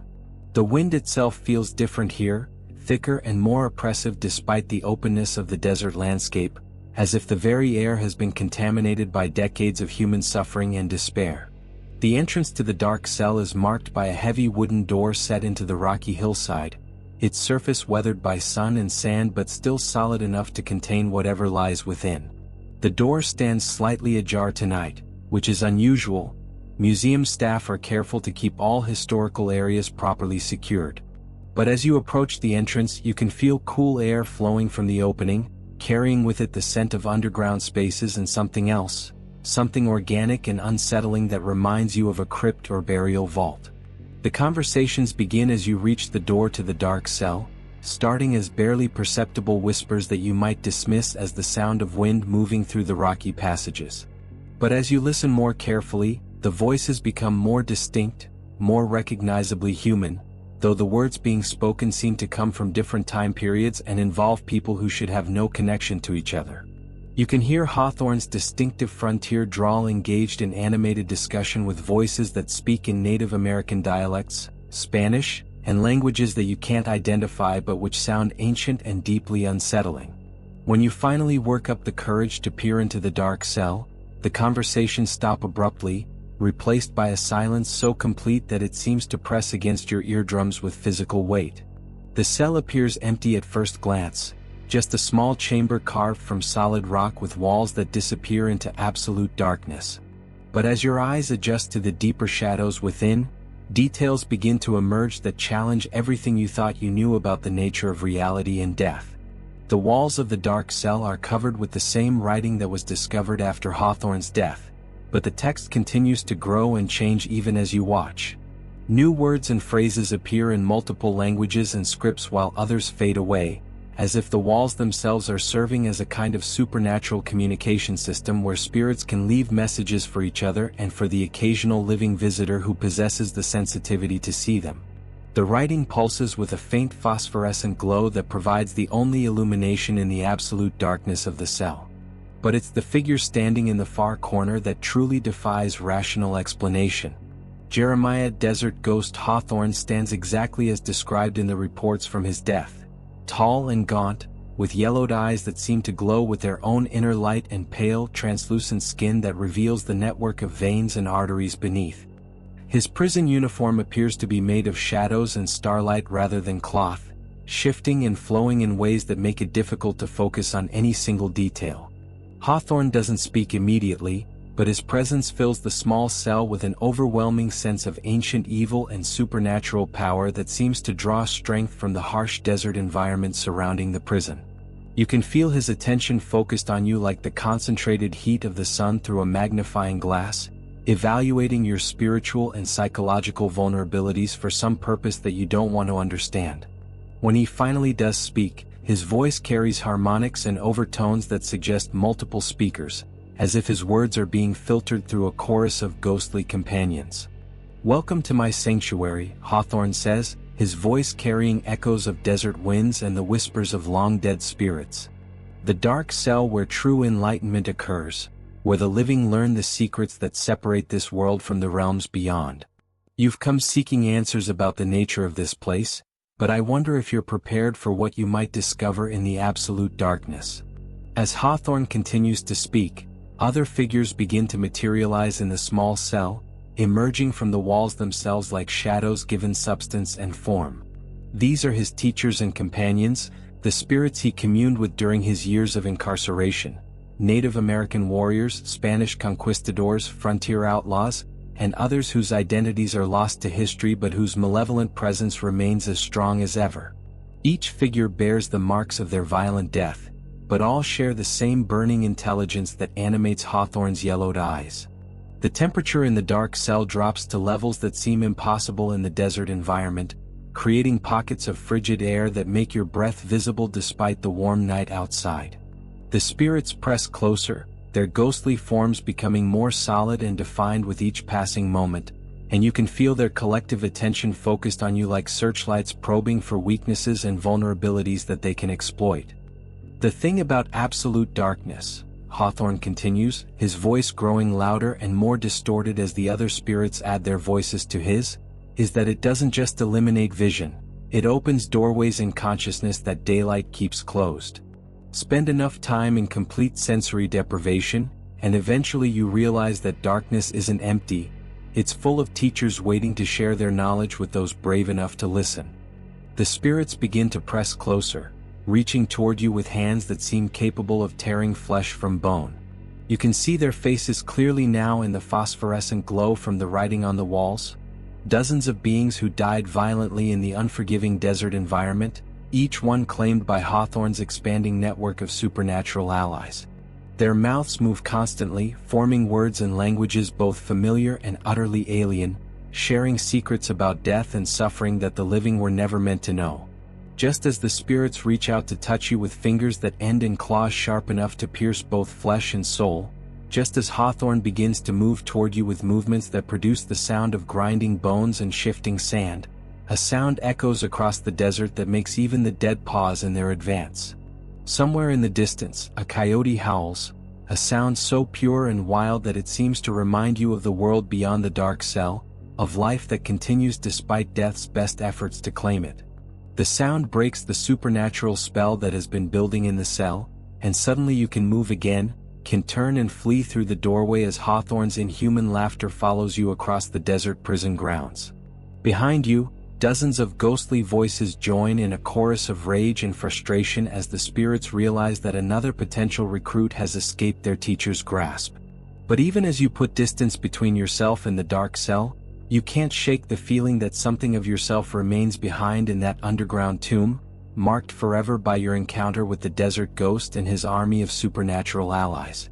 The true horror of Yuma Territorial Prison lies not in its brutal conditions or the suffering it inflicted on the living, but in the realization that some forms of isolation are so complete that they can tear holes in the fabric of reality itself. Jeremiah Desert Ghost Hawthorne and his collection of spectral companions represent proof that the boundary between life and death becomes permeable under certain extreme conditions, and that some souls refuse to accept the limitations that mortality attempts to impose upon them. In the dark cell, the dead continue their eternal education, learning secrets about the nature of existence that challenge the very foundations of human understanding. The foothills of the Boise Mountains rise like sleeping giants against the star-filled sky of southwestern Idaho, their ancient peaks casting long shadows across a valley that has witnessed more than its share of human cruelty and desperation. Nestled in this high desert landscape, the old Idaho Penitentiary stands as a testament to the American frontier's harsh brand of justice. its sandstone walls and guard towers rising from the sagebrush like a medieval fortress transplanted to the New World. Operational from 1872 to 1973, this maximum security prison housed over 13,000 inmates during its century of operation, earning a reputation for violence and unrest that made it one of the most feared penitentiaries in the American West. Built with sandstone quarried by prison labor from the surrounding hills, the old Idaho Penitentiary was designed to break the spirits of men who had grown up in a land where violence was often the only law. The prison's isolated location, miles from any significant population center, created an atmosphere of abandonment and despair that permeated every stone and steel bar. Inmates sent to Boise knew they were being buried alive, forgotten by the outside world and left to rot in cells barely large enough for a man to lie down. The prison cell House 5, built in the 1890s during a period of rapid expansion, housed the most dangerous and unmanageable inmates in conditions that would be considered torture by modern standards. Each cell measured just 5 feet by 7 feet, with a ceiling so low that tall men couldn't stand upright. The cells were stacked 4 tiers high, creating a vertical maze of human misery where the sounds of madness and despair echoed day and night through the narrow corridors. Among the most notorious inmates housed in Cell House 5 was Samuel Bone Collector Morrison, a serial killer who had terrorized mining camps throughout Idaho and Montana during the 1890s. Morrison's crimes were distinguished not just by their brutality, he had murdered at least 15 men, women, and children, but by his practice of keeping souvenirs from each victim. He collected finger bones, which he carved into intricate scrimshaw designs and wore on a necklace that prison officials were never able to fully confiscate despite repeated cell searches. What made Morrison particularly terrifying was his apparent ability to continue his collection activities even while imprisoned. Guards regularly found finger bones in his cell, despite the fact that no inmates had died or been injured in ways that would account for such grisly trophies.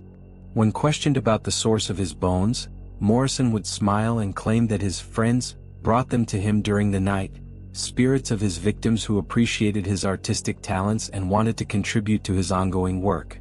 Morrison's influence within Cell House 5 reached far beyond his individual cell. Other inmates reported hearing the sound of bone carving coming from his cell during the darkest hours of night. Continue. Morrison's influence within Cell House 5 reached far beyond his individual cell.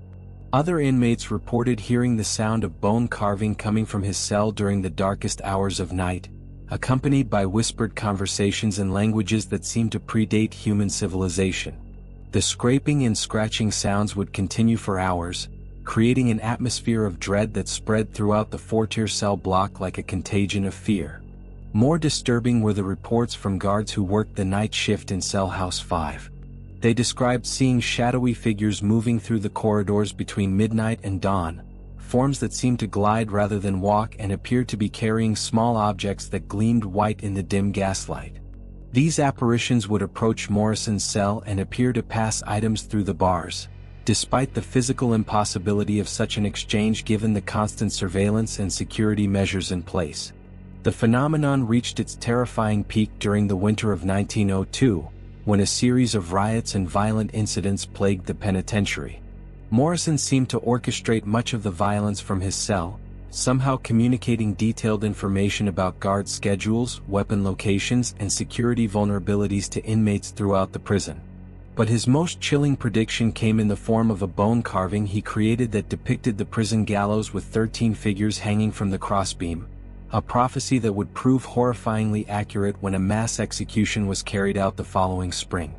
Morrison died in his cell on December 13, 1905, found sitting upright on his narrow bunk with his bone necklace clutched in his hands and his eyes wide open, staring at something that existed beyond the physical boundaries of his concrete tomb. The official cause of death was listed as heart failure, but guards who discovered the body reported that Morrison's final expression was one of anticipation rather than suffering, as if death represented not an ending but a graduation to some higher form of existence. The walls of Morrison's cell were found to be covered with bone carvings that had been pressed directly into the sandstone, creating a three-dimensional artwork that depicted scenes of violence and suffering from across the American frontier. Each carving was accompanied by text in multiple languages, including several Native American scripts and what appeared to be symbols from pre-Columbian civilizations. The artwork told the story of Morrison's crimes in excruciating detail, but also contained prophecies about future deaths that wouldn't occur for years or decades to come. In the weeks following Morrison's death, Cell House 5 became a focal point for supernatural phenomena that defied rational explanation. Guards reported hearing the sound of bone carving continuing to emanate from his empty cell, accompanied by whispered conversations that seemed to involve multiple participants despite the obvious absence of any living occupants. The temperature around Morrison's cell dropped significantly below that of the rest of the prison, creating pockets of frigid air that moved through the corridors like invisible presences seeking warmth from the living. Tonight, over 50 years after the last inmate was transferred from the old Idaho Penitentiary, Cell House 5 stands as a monument to the kind of evil that can transcend death itself. Morrison's cell, designated C5-23, exerts an influence that seems to grow stronger with each passing year, as if the accumulated darkness of his lifetime of violence has achieved some kind of critical mass that allows it to affect the physical world in increasingly dramatic ways. As you make your way through the prison's main entrance and across the central yard, the Idaho wind carries sounds that seem to come from another era. The clanking of chains, the shuffle of feet in leg irons, and underneath it all, the rhythmic scraping sound of bone being carved by skilled hands. The sandstone walls of the prison seem to absorb moonlight rather than reflect it, creating an atmosphere of perpetual twilight that makes even the most skeptical visitors question their assumptions about the nature of reality and death. Cell House 5 looms before you like a 4-story monument to human suffering, its narrow windows staring down like empty eye sockets in a skull. The entrance to the cell block stands open, its heavy steel door hanging on hinges that creak in the desert wind with a sound that mimics human moaning. As you step inside, the temperature drops noticeably, and the air becomes thick with the scent of old limestone and something else. Something organic and unsettling that reminds you of bone dust and ancient decay. The sound of carving begins as you climb the metal staircase to the second tier where Morrison's cell is located, starting as a barely perceptible scraping that you might dismiss as the sound of wind moving through the empty building. But as you ascend higher, the sounds become more distinct, more recognizably the product of skilled hands working bone into intricate patterns and designs. The scraping is accompanied by whispered voices speaking in languages that seem to predate recorded history, creating an atmosphere of ancient evil that makes your skin crawl with primal fear. Cell C5-23 stands at the far end of the second-tier corridor, its door hanging open like a mouth frozen in an eternal scream. Unlike the other cells, which appear empty and abandoned, C5-23 seems to pulse with its own inner light, a phosphorescent glow that emanates from the bone carvings pressed into the sandstone walls. As you approach Morrison's former cell, you can see that the artwork has continued to grow and evolve since his death, new carvings appearing alongside the original works to create a comprehensive gallery of violence and suffering that spans centuries of human cruelty. The figure sitting on the narrow bunk becomes visible as you reach the threshold of the cell. Samuel Bone Collector Morrison, exactly as described in prison records and witness accounts. He appears tall and gaunt, with the weathered features of a man who spent his life in the harsh environments of the American frontier. His prison uniform shows no signs of age or decay despite having been worn by a corpse for over a century, and his pale skin seems to glow with the same phosphorescent light that illuminates his bone carvings. Morrison looks up from his work as you approach, his hands never pausing in their intricate carving of what appears to be a fresh finger bone that gleams white in the supernatural light. His eyes meet yours with an intelligence that seems both human and utterly alien, evaluating your spiritual and psychological makeup with the practiced gaze of a predator selecting prey. When he speaks, his voice carries the accent and cadence of the late 19th century, but underneath lies something that speaks of knowledge acquired through decades of communion with forces that exist beyond the veil of death. "Evening, friend," Morrison says, his voice carrying harmonics that seem to resonate in your bones and organs. "Been expecting someone with your particular sensitivity to come calling. The spirits have been telling me about you, describing your interest in places where the boundary between worlds grows thin. Care to see what I've been working on during my time here?" Morrison holds up the bone he's been carving, revealing intricate scrimshaw work that depicts scenes of violence with photographic accuracy. But as you look more closely, you realize with growing horror that the scenes show events from your own life. Moments of conflict, times when you've witnessed or experienced violence, memories that you thought were private and secure. The bone carving seems to glow brighter as you recognize the depicted scenes, creating a connection between yourself and Morrison's supernatural artistry that grows stronger with each passing moment. The dead are excellent teachers, Morrison continues, his hands moving to select another bone from a collection that shouldn't exist but somehow continues to grow. They remember everything, every moment of pain, every instant of fear, every second of that final transition from life to death. And they're more than willing to share their experiences with those who possess the proper appreciation for their stories. As Morrison speaks, other figures begin to materialize in the small cell, emerging from the walls themselves like shadows given substance and form. These are his victims, you realize, souls that he has somehow claimed and bound to his will even in death. Each spirit bears the marks of the violence that claimed their lives, but all share the same burning intelligence that animates Morrison's pale eyes. They whisper among themselves in languages both familiar and utterly foreign, their voices creating a symphony of suffering that seems to resonate in your very bones. The temperature in cell C5-23 drops to freezing levels as more spirits crowd into the small space, each one pressing closer to you with an eagerness that speaks of hunger long denied. You can feel their attention focused on you like searchlights, probing for weaknesses and vulnerabilities that they can exploit. There's a collective intelligence at work here that goes beyond individual consciousness. These spirits have learned to work together under Morrison's guidance, pooling their knowledge and abilities in ways that make them far more dangerous than any single ghost could ever be. The thing about bone, Morrison says, rising from his bunk with movements that produce the sound of grinding calcium and shifting sand, is that it remembers everything. Every trauma, every break, every moment of stress leaves its mark in the mineral matrix. When you learn to read bone properly, you can see the entire history of violence that shaped a person's life. And when you carve that bone with the proper techniques, you can preserve those memories forever.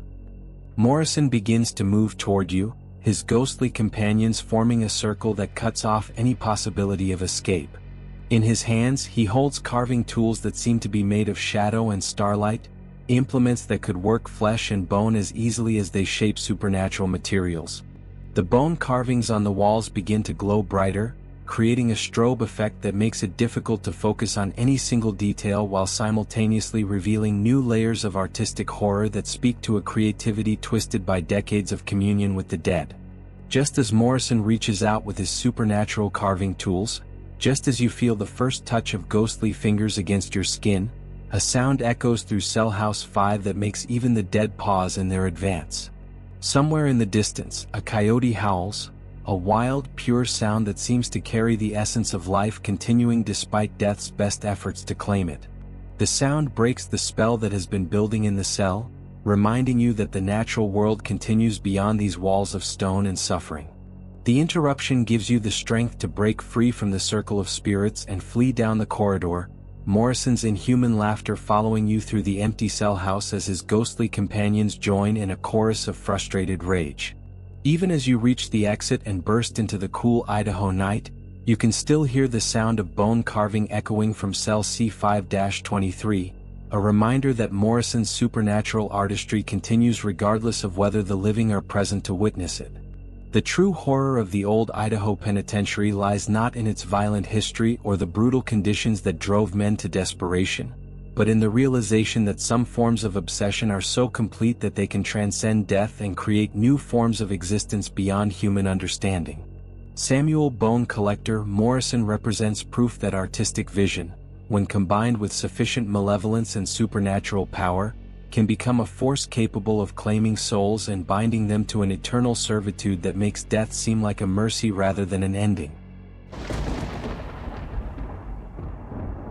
The high plains of south-central Wyoming stretch endlessly under a canopy of stars that seem closer here than anywhere else on Earth, their ancient light illuminating a landscape that has changed little since the first settlers crossed these windswept prairies in search of new lives and forgotten dreams. Rising from this desolate expanse like a fortress constructed from nightmares, the Wyoming frontier prison dominates the small city of Rawlins with its imposing walls and guard towers, a monument to frontier justice that housed some of the American West's most notorious criminals for nearly a century. Operational from 1901 to 1981, the Wyoming Frontier Prison was built to contain the worst offenders from across the sparsely populated state, men whose crimes were so heinous that even the lawless frontier demanded their removal from civilized society. The prison's pink sandstone walls, quarried from nearby rock formations by inmate labor, absorbed 80 years of human suffering and desperation, creating an environment where the boundary between the natural and supernatural became increasingly blurred with each passing decade. The prison's death house, a separate building constructed in 1936 to house Wyoming's gas chamber and gallows, represents the most sinister aspect of frontier justice.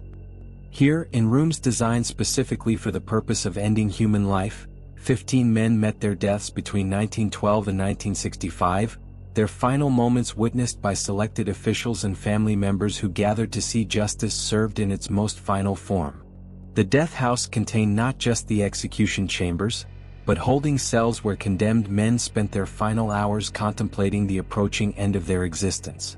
Among those who died in the death house was Ezekiel Hangman's friend, Crawford, executed in the gas chamber on November 11, 1949, for the brutal murder of 5 members of a ranching family near Laramie. Crawford was a drifter who had wandered the American West for decades, supporting himself through robbery and violence, but his final crime exceeded even the worst excesses of frontier lawlessness. He had not merely killed the ranching family, he had tortured them for hours, extracting information about hidden money and valuables while forcing family members to watch each other suffer. What made Crawford particularly disturbing was his apparent fascination with death itself. During his 2 years on death row, he spent countless hours interviewing guards and fellow inmates about their experiences with mortality, collecting stories about death and dying with the enthusiasm of a scholar researching an academic subject.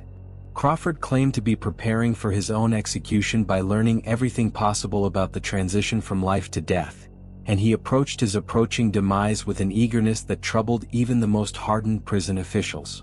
Crawford's behavior became increasingly erratic as his execution date approached. Guards reported that he would spend hours each night talking to invisible companions in his cell, carrying on detailed conversations about the nature of death and what lay beyond the veil. These conversations were conducted in multiple voices, as if Crawford were channeling different personalities or spirits, and often continued until dawn despite the obvious impossibility of anyone else being present in his locked cell.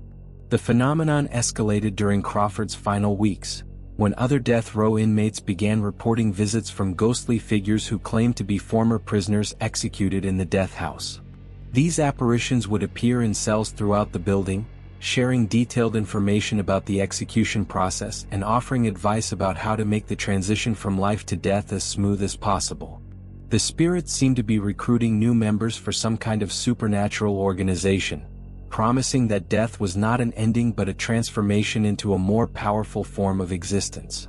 Crawford's execution proceeded as scheduled on November 11, 1949, but witnesses reported several disturbing anomalies during the process.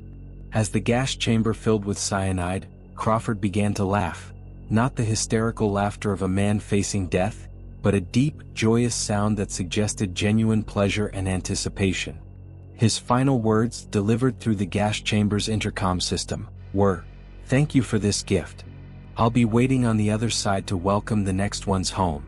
The execution was completed, and Crawford was pronounced dead at 12:23 a.m. on November 12, 1949. His body was removed and buried in the prison cemetery, but within hours of his death, strange phenomena began to manifest throughout the death house. Guards reported hearing laughter echoing through the empty execution chamber, not the hysterical sounds of madness but the same joyous laughter that had marked Crawford's final moments. The temperature in the gas chamber dropped significantly below that of the surrounding building, creating pockets of frigid air that seemed to move through the death house like invisible presences. More disturbing were the reports from guards working the night shift in the death row cells. They described seeing Crawford's spirit moving through the building, appearing in cells occupied by condemned inmates and engaging them in the same detailed conversations about death and dying that had marked his final weeks among the living. These spiritual consultations seemed to have a profound effect on the men awaiting execution, transforming their fear and despair into something that resembled anticipation and even eagerness.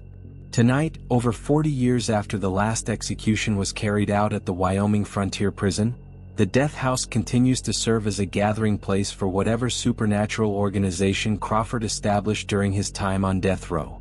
The gas chamber and gallows stand as silent monuments to frontier justice, but they pulse with an energy that suggests they remain very much in use by forces that exist beyond the normal boundaries of life and death.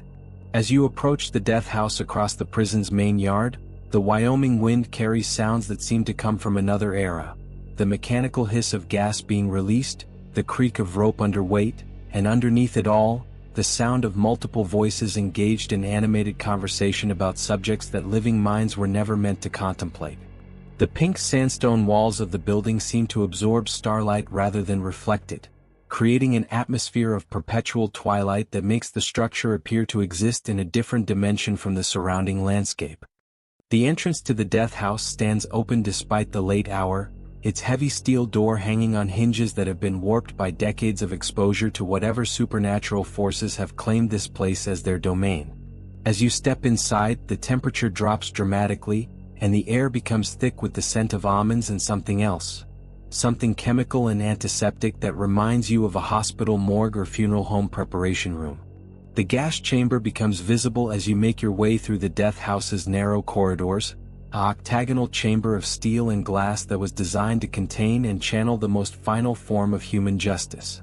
The chamber appears to be operational despite having been decommissioned decades ago, its interior filled with a faint, phosphorescent mist that seems to pulse with its own inner life.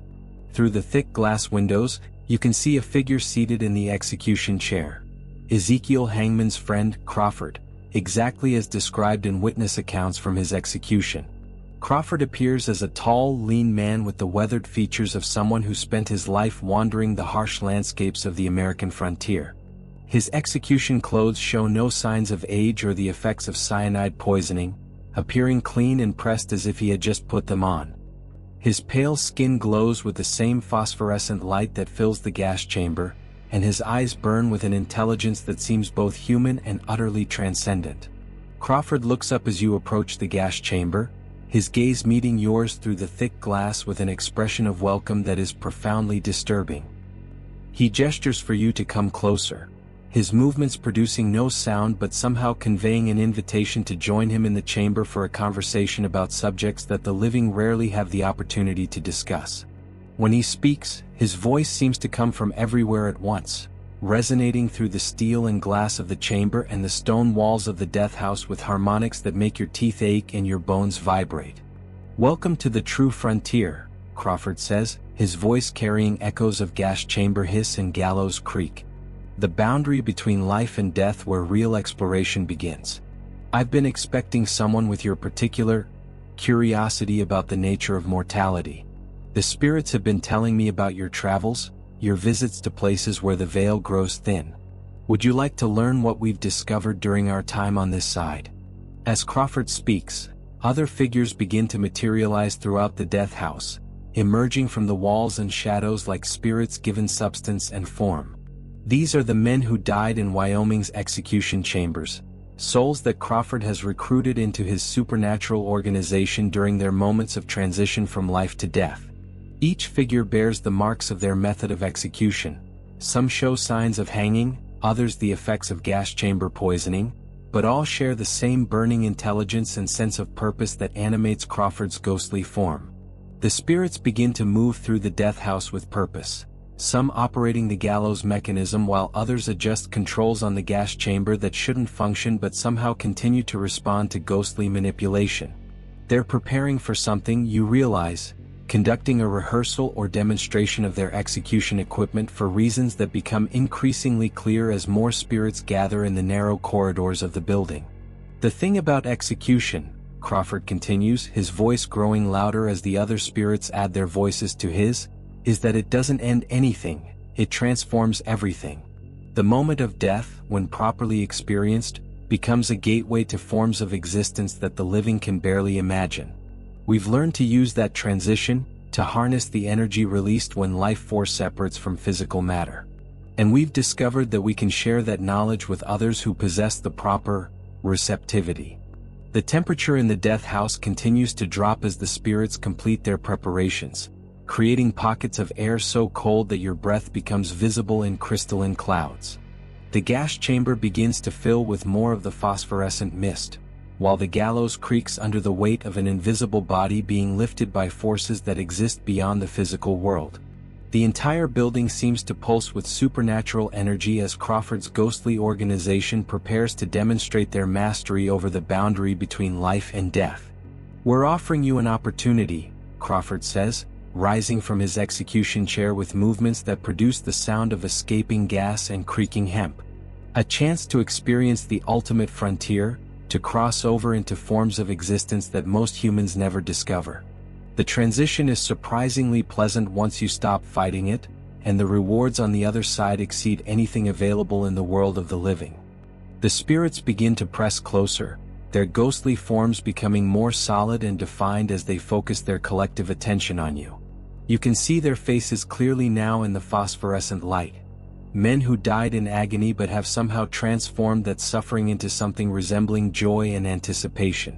They reach toward you with hands that seem capable of both comfort and violence, offering an embrace that would end your earthly existence but promise transformation into something beyond human understanding. Just as the spirits close in around you, just as Crawford extends his hand in a gesture of welcome that promises both death and transcendence, a sound echoes across the Wyoming plains that makes even the dead pause in their advance. Somewhere in the distance, a freight train whistle wails, a sound so tied to life and movement and the continuation of human endeavor that it seems to remind you of the world beyond the death house, of existence that continues despite death's efforts to claim it. The sound breaks the supernatural spell that has been building in the execution chamber, giving you the strength to turn and flee through the corridors of the death house as Crawford's laughter follows you into the Wyoming night. Behind you, the spirits of the executed join in a chorus of disappointment and frustration, their voices echoing through the pink sandstone walls as they realize that another potential recruit has escaped their ultimate frontier. But even as you put distance between yourself and the death house, you can't shake the feeling that something of yourself remains behind in that chamber of final justice, marked forever by Crawford's offer of transformation and transcendence. The true horror of the Wyoming frontier prison lies not in its violent history or the executions that took place within its walls, but in the realization that some forms of death are so complete that they become doorways to forms of existence that challenge every assumption about the nature of mortality and what lies beyond the grave.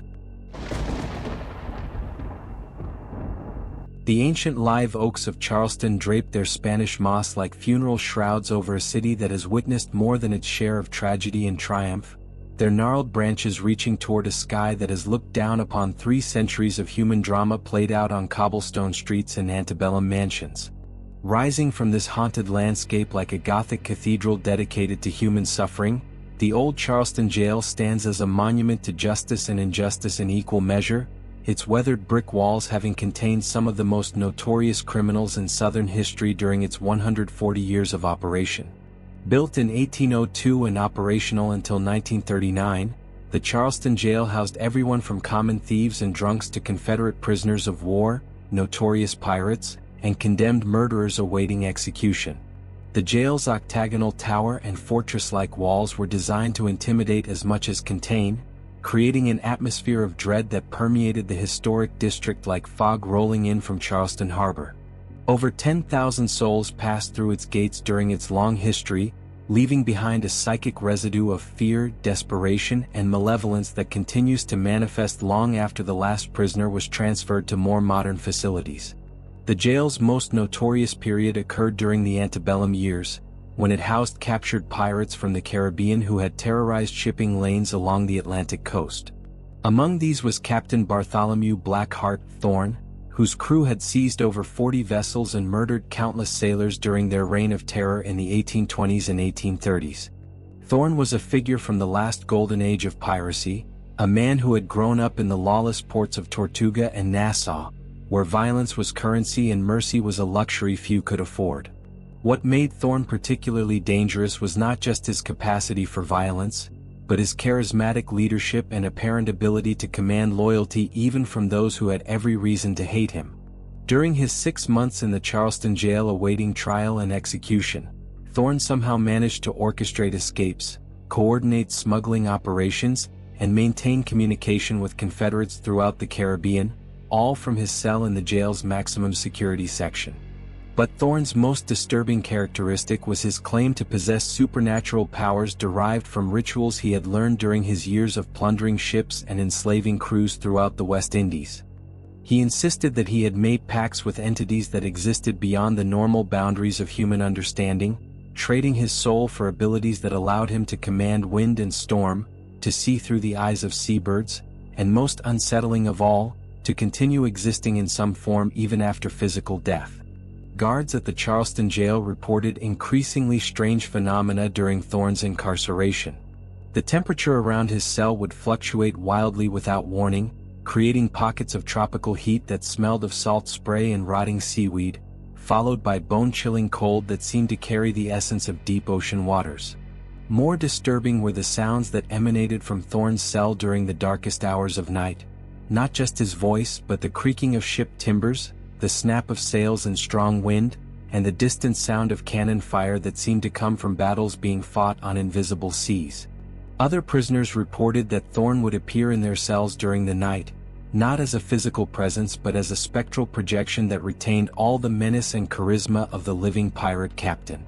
These visitations were accompanied by the sound of surf and seabirds, and prisoners would wake to find their cells filled with the scent of ocean spray and exotic spices from Caribbean ports.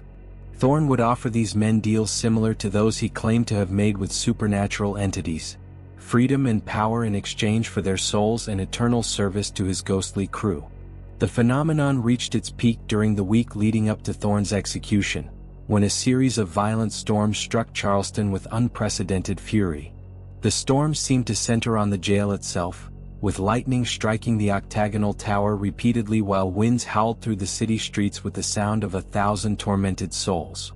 During these tempests, guards reported seeing ghostly ships sailing through the air above the jail, their spectral crews calling out to Thorn in languages that seemed to predate human civilization.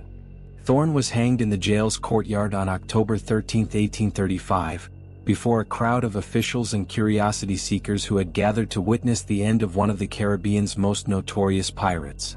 But the execution was marked by anomalies that witnesses would discuss for decades to come. As Thorn was led to the gallows, he began to chant in a language that scholars later identified as a corrupted form of ancient Phoenician mixed with West African dialects that had been preserved in the Caribbean through generations of slave culture and pirate tradition. The chanting continued even after the trap door opened and Thorn's body dropped at the end of the rope. Witnesses reported that his voice seemed to grow stronger rather than weaker as strangulation took effect, and several claimed that other voices joined in the supernatural chorus, the ghostly crew of his spectral ship calling their captain home to whatever realm awaited him beyond death. The chanting only stopped when Thorn was pronounced dead, but the silence that followed was filled with the sound of wind and waves that seemed to come from somewhere beyond the physical boundaries of Charleston's historic district. In the hours following Thorn's execution, the Charleston jail became a focal point for supernatural phenomena that defied rational explanation. Guards reported seeing lights moving through the empty cells during the night shift, not the steady glow of lanterns or torches but flickering illumination that danced and weaved like ship's lanterns being carried by invisible crew members. The sound of the ocean became a constant presence within the jail's walls, with the crash of waves and cry of seabirds echoing through corridors that were miles from the nearest coastline. More disturbing were the reports from prisoners housed in the jail after Thorn's execution. They described visits from a tall, imposing figure in a captain's coat and tricorn hat who would appear in their cells during storms, offering them positions aboard his ghost ship in exchange for their souls and eternal service. Those who accepted Thorn's offer would be found dead in their cells the following morning, their faces bearing expressions of joy and anticipation rather than fear or pain, as if death had been a liberation rather than an ending.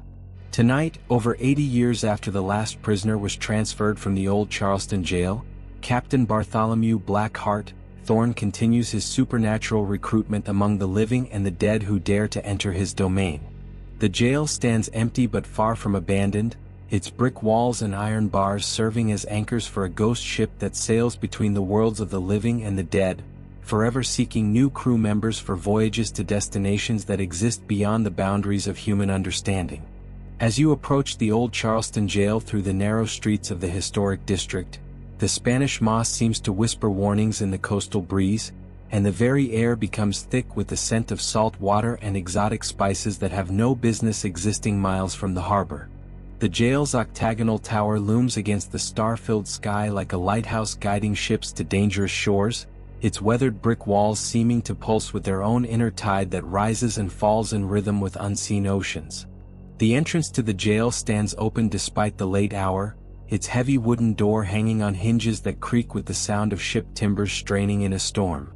As you step inside, the temperature fluctuates dramatically, creating pockets of tropical warmth that smell of Caribbean beaches followed by bone-chilling cold that carries the essence of deep ocean currents. The sound of the sea becomes omnipresent within the jail's walls, the crash of waves against unseen shores, the cry of seabirds that exist in no earthly dimension, and underneath it all, the rhythmic creak of rigging under sail. The maximum security cells where Thorne spent his final months are located in the jail's central section, their barred doors standing open like gateways to maritime adventures that span both the natural and supernatural worlds. As you make your way through the narrow corridors, the walls themselves seem to shift and sway as if the entire building were riding the swells of some ghostly ocean, and shadows move with the fluid grace of sails catching wind from destinations beyond the grave. Thorne's cell becomes visible as you round a corner in the central corridor, not empty as it should be, but occupied by a figure whose presence transforms the small chamber into the captain's cabin of a pirate ship that sails seas no living mariner has ever charted. Captain Bartholomew Blackheart Thorne stands exactly as described in historical records and witness accounts. Tall and imposing, with the weathered features of a man who spent his life battling the elements and human enemies in equal measure. His captain's coat appears to be cut from storm clouds and starlight, shifting colors with each movement like fabric woven from ocean foam and midnight sky. His tricorn hat is adorned with feathers that seem to belong to seabirds from species that exist only in supernatural dimensions, and his eyes burn with the fires of distant lighthouses guiding ships to shores that mortals were never meant to reach. In his hands he holds a nautical chart that shows coastlines and shipping lanes from worlds that exist parallel to our own, routes that connect the realm of the living with ports of call and lands of the dead. Thorne looks up as you approach his cell, his gaze meeting yours with an expression of professional evaluation that speaks of decades spent recruiting crew members for voyages to destinations beyond human imagination. He gestures toward the spectral chart in his hands, inviting you to examine navigation routes that connect the world you know with realms of adventure and terror that exist beyond the veil of death. When he speaks, his voice carries the authority of command and the promise of adventures that living sailors can barely conceive. "Welcome aboard, mate," Thorne says, his voice carrying harmonics of wind through rigging and waves against hull planking. "Been expecting someone with your particular sense of adventure to find their way to my recruitment office. The spirits have been telling me about your travels, your fascination with places where the natural and supernatural worlds collide. I'm offering you the opportunity of several lifetimes, a berth aboard a ship that sails waters no mortal vessel has ever navigated."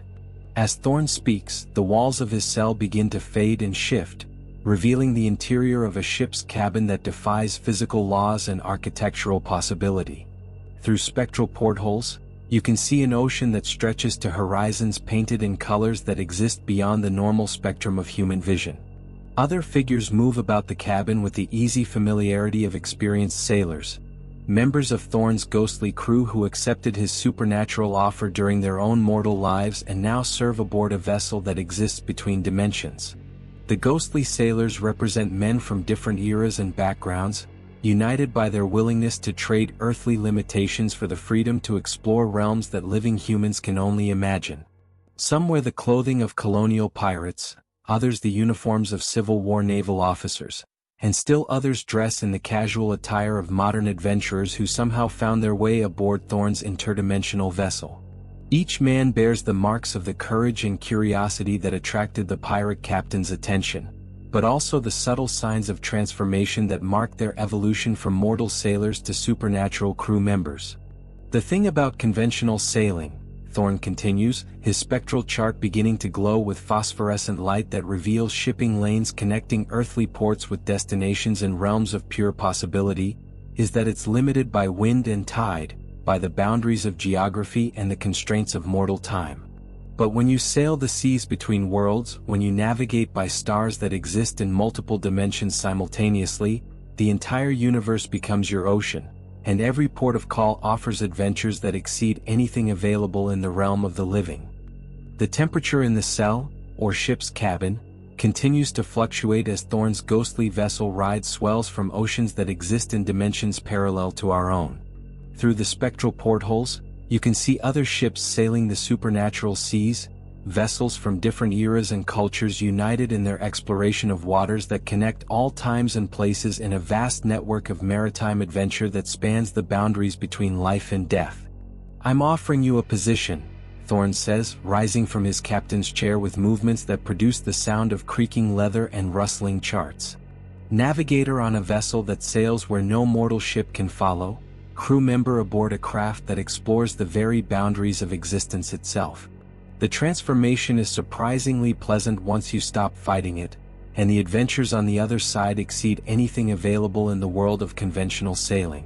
The ghostly crew begins to gather around you, their spectral forms becoming more solid and defined as they focus their collective attention on their captain's latest recruitment prospect. You can see their faces clearly now in the phosphorescent light from Thorn's supernatural charts. Men who chose adventure over safety, exploration over comfortable predictability, eternal voyage over the limitations of mortal existence. They reach toward you with hands that promise both welcome and transformation, offering membership in a crew that has discovered forms of freedom that earthbound souls can barely imagine. Just as the ghostly sailors close ranks around you, just as Thorn extends the spectral chart in a gesture of invitation that promises adventures beyond human comprehension, a sound echoes across Charleston's historic district that makes even the supernatural crew pause in their recruitment. Somewhere in the distance, a church bell tolls the hour, a sound so tied to earthly time and mortal routine that it seems to remind you of the world beyond Thorn's interdimensional vessel, of existence that continues despite the lure of supernatural adventure. The sound breaks the maritime spell that has been building in the cell, giving you the strength to turn and flee through the corridors of the old Charleston jail as Thorn's laughter follows you into the Carolina night. Behind you, the ghostly crew joins in a chorus of disappointment and amusement, their voices echoing through the weathered brick walls as they realize that another potential crew member has chosen the limitations of mortality over the freedom of eternal adventure. But even as you escape into the narrow streets of Charleston's historic district, you can't shake the feeling that something of yourself remains aboard Thorn's ghost ship, marked forever by his offer of supernatural adventure and interdimensional exploration.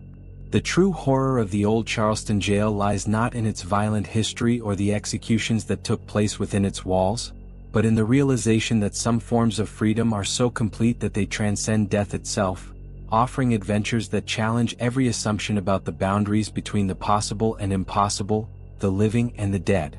The wind whispers through abandoned corridors where justice once held court and darkness still reigns supreme. These 10 haunted jails across America stand as monuments to humanity's capacity for both cruelty and justice, their walls soaked with centuries of despair, violence, and supernatural malevolence that refuses to rest in peace. From the stone corridors of Eastern State Penitentiary where William Morrison's evil continues to corrupt innocent souls, to the fog-shrouded chambers of Alcatraz where Henri Rousseau conducts his eternal interviews, to the interdimensional waters sailed by Captain Thorn's ghost ship. Each location serves as a gateway between the world of the living and realms that exist beyond human understanding. But the darkness doesn't end with abandoned prisons and forgotten jails. In the remote corners of America, where civilization gives way to wilderness and the thin veneer of modern safety dissolves like morning mist, other horrors await those brave enough to seek them out. On the vast oil rigs that dot the American landscape, where men work in isolation surrounded by machinery and darkness, supernatural forces gather strength from the desperation and fear of those who labor far from help or hope. The next chapter in America's catalog of terror takes us to these industrial outposts of human endurance, where oil workers encounter entities that make the ghosts of haunted prisons seem like welcome companions. Prepare yourself for 15 real accounts from the men who brave the darkness of America's oil fields, where the boundary between the natural and supernatural grows thin under the weight of isolation, danger, and the ancient evils that sleep beneath the earth until disturbed by human ambition.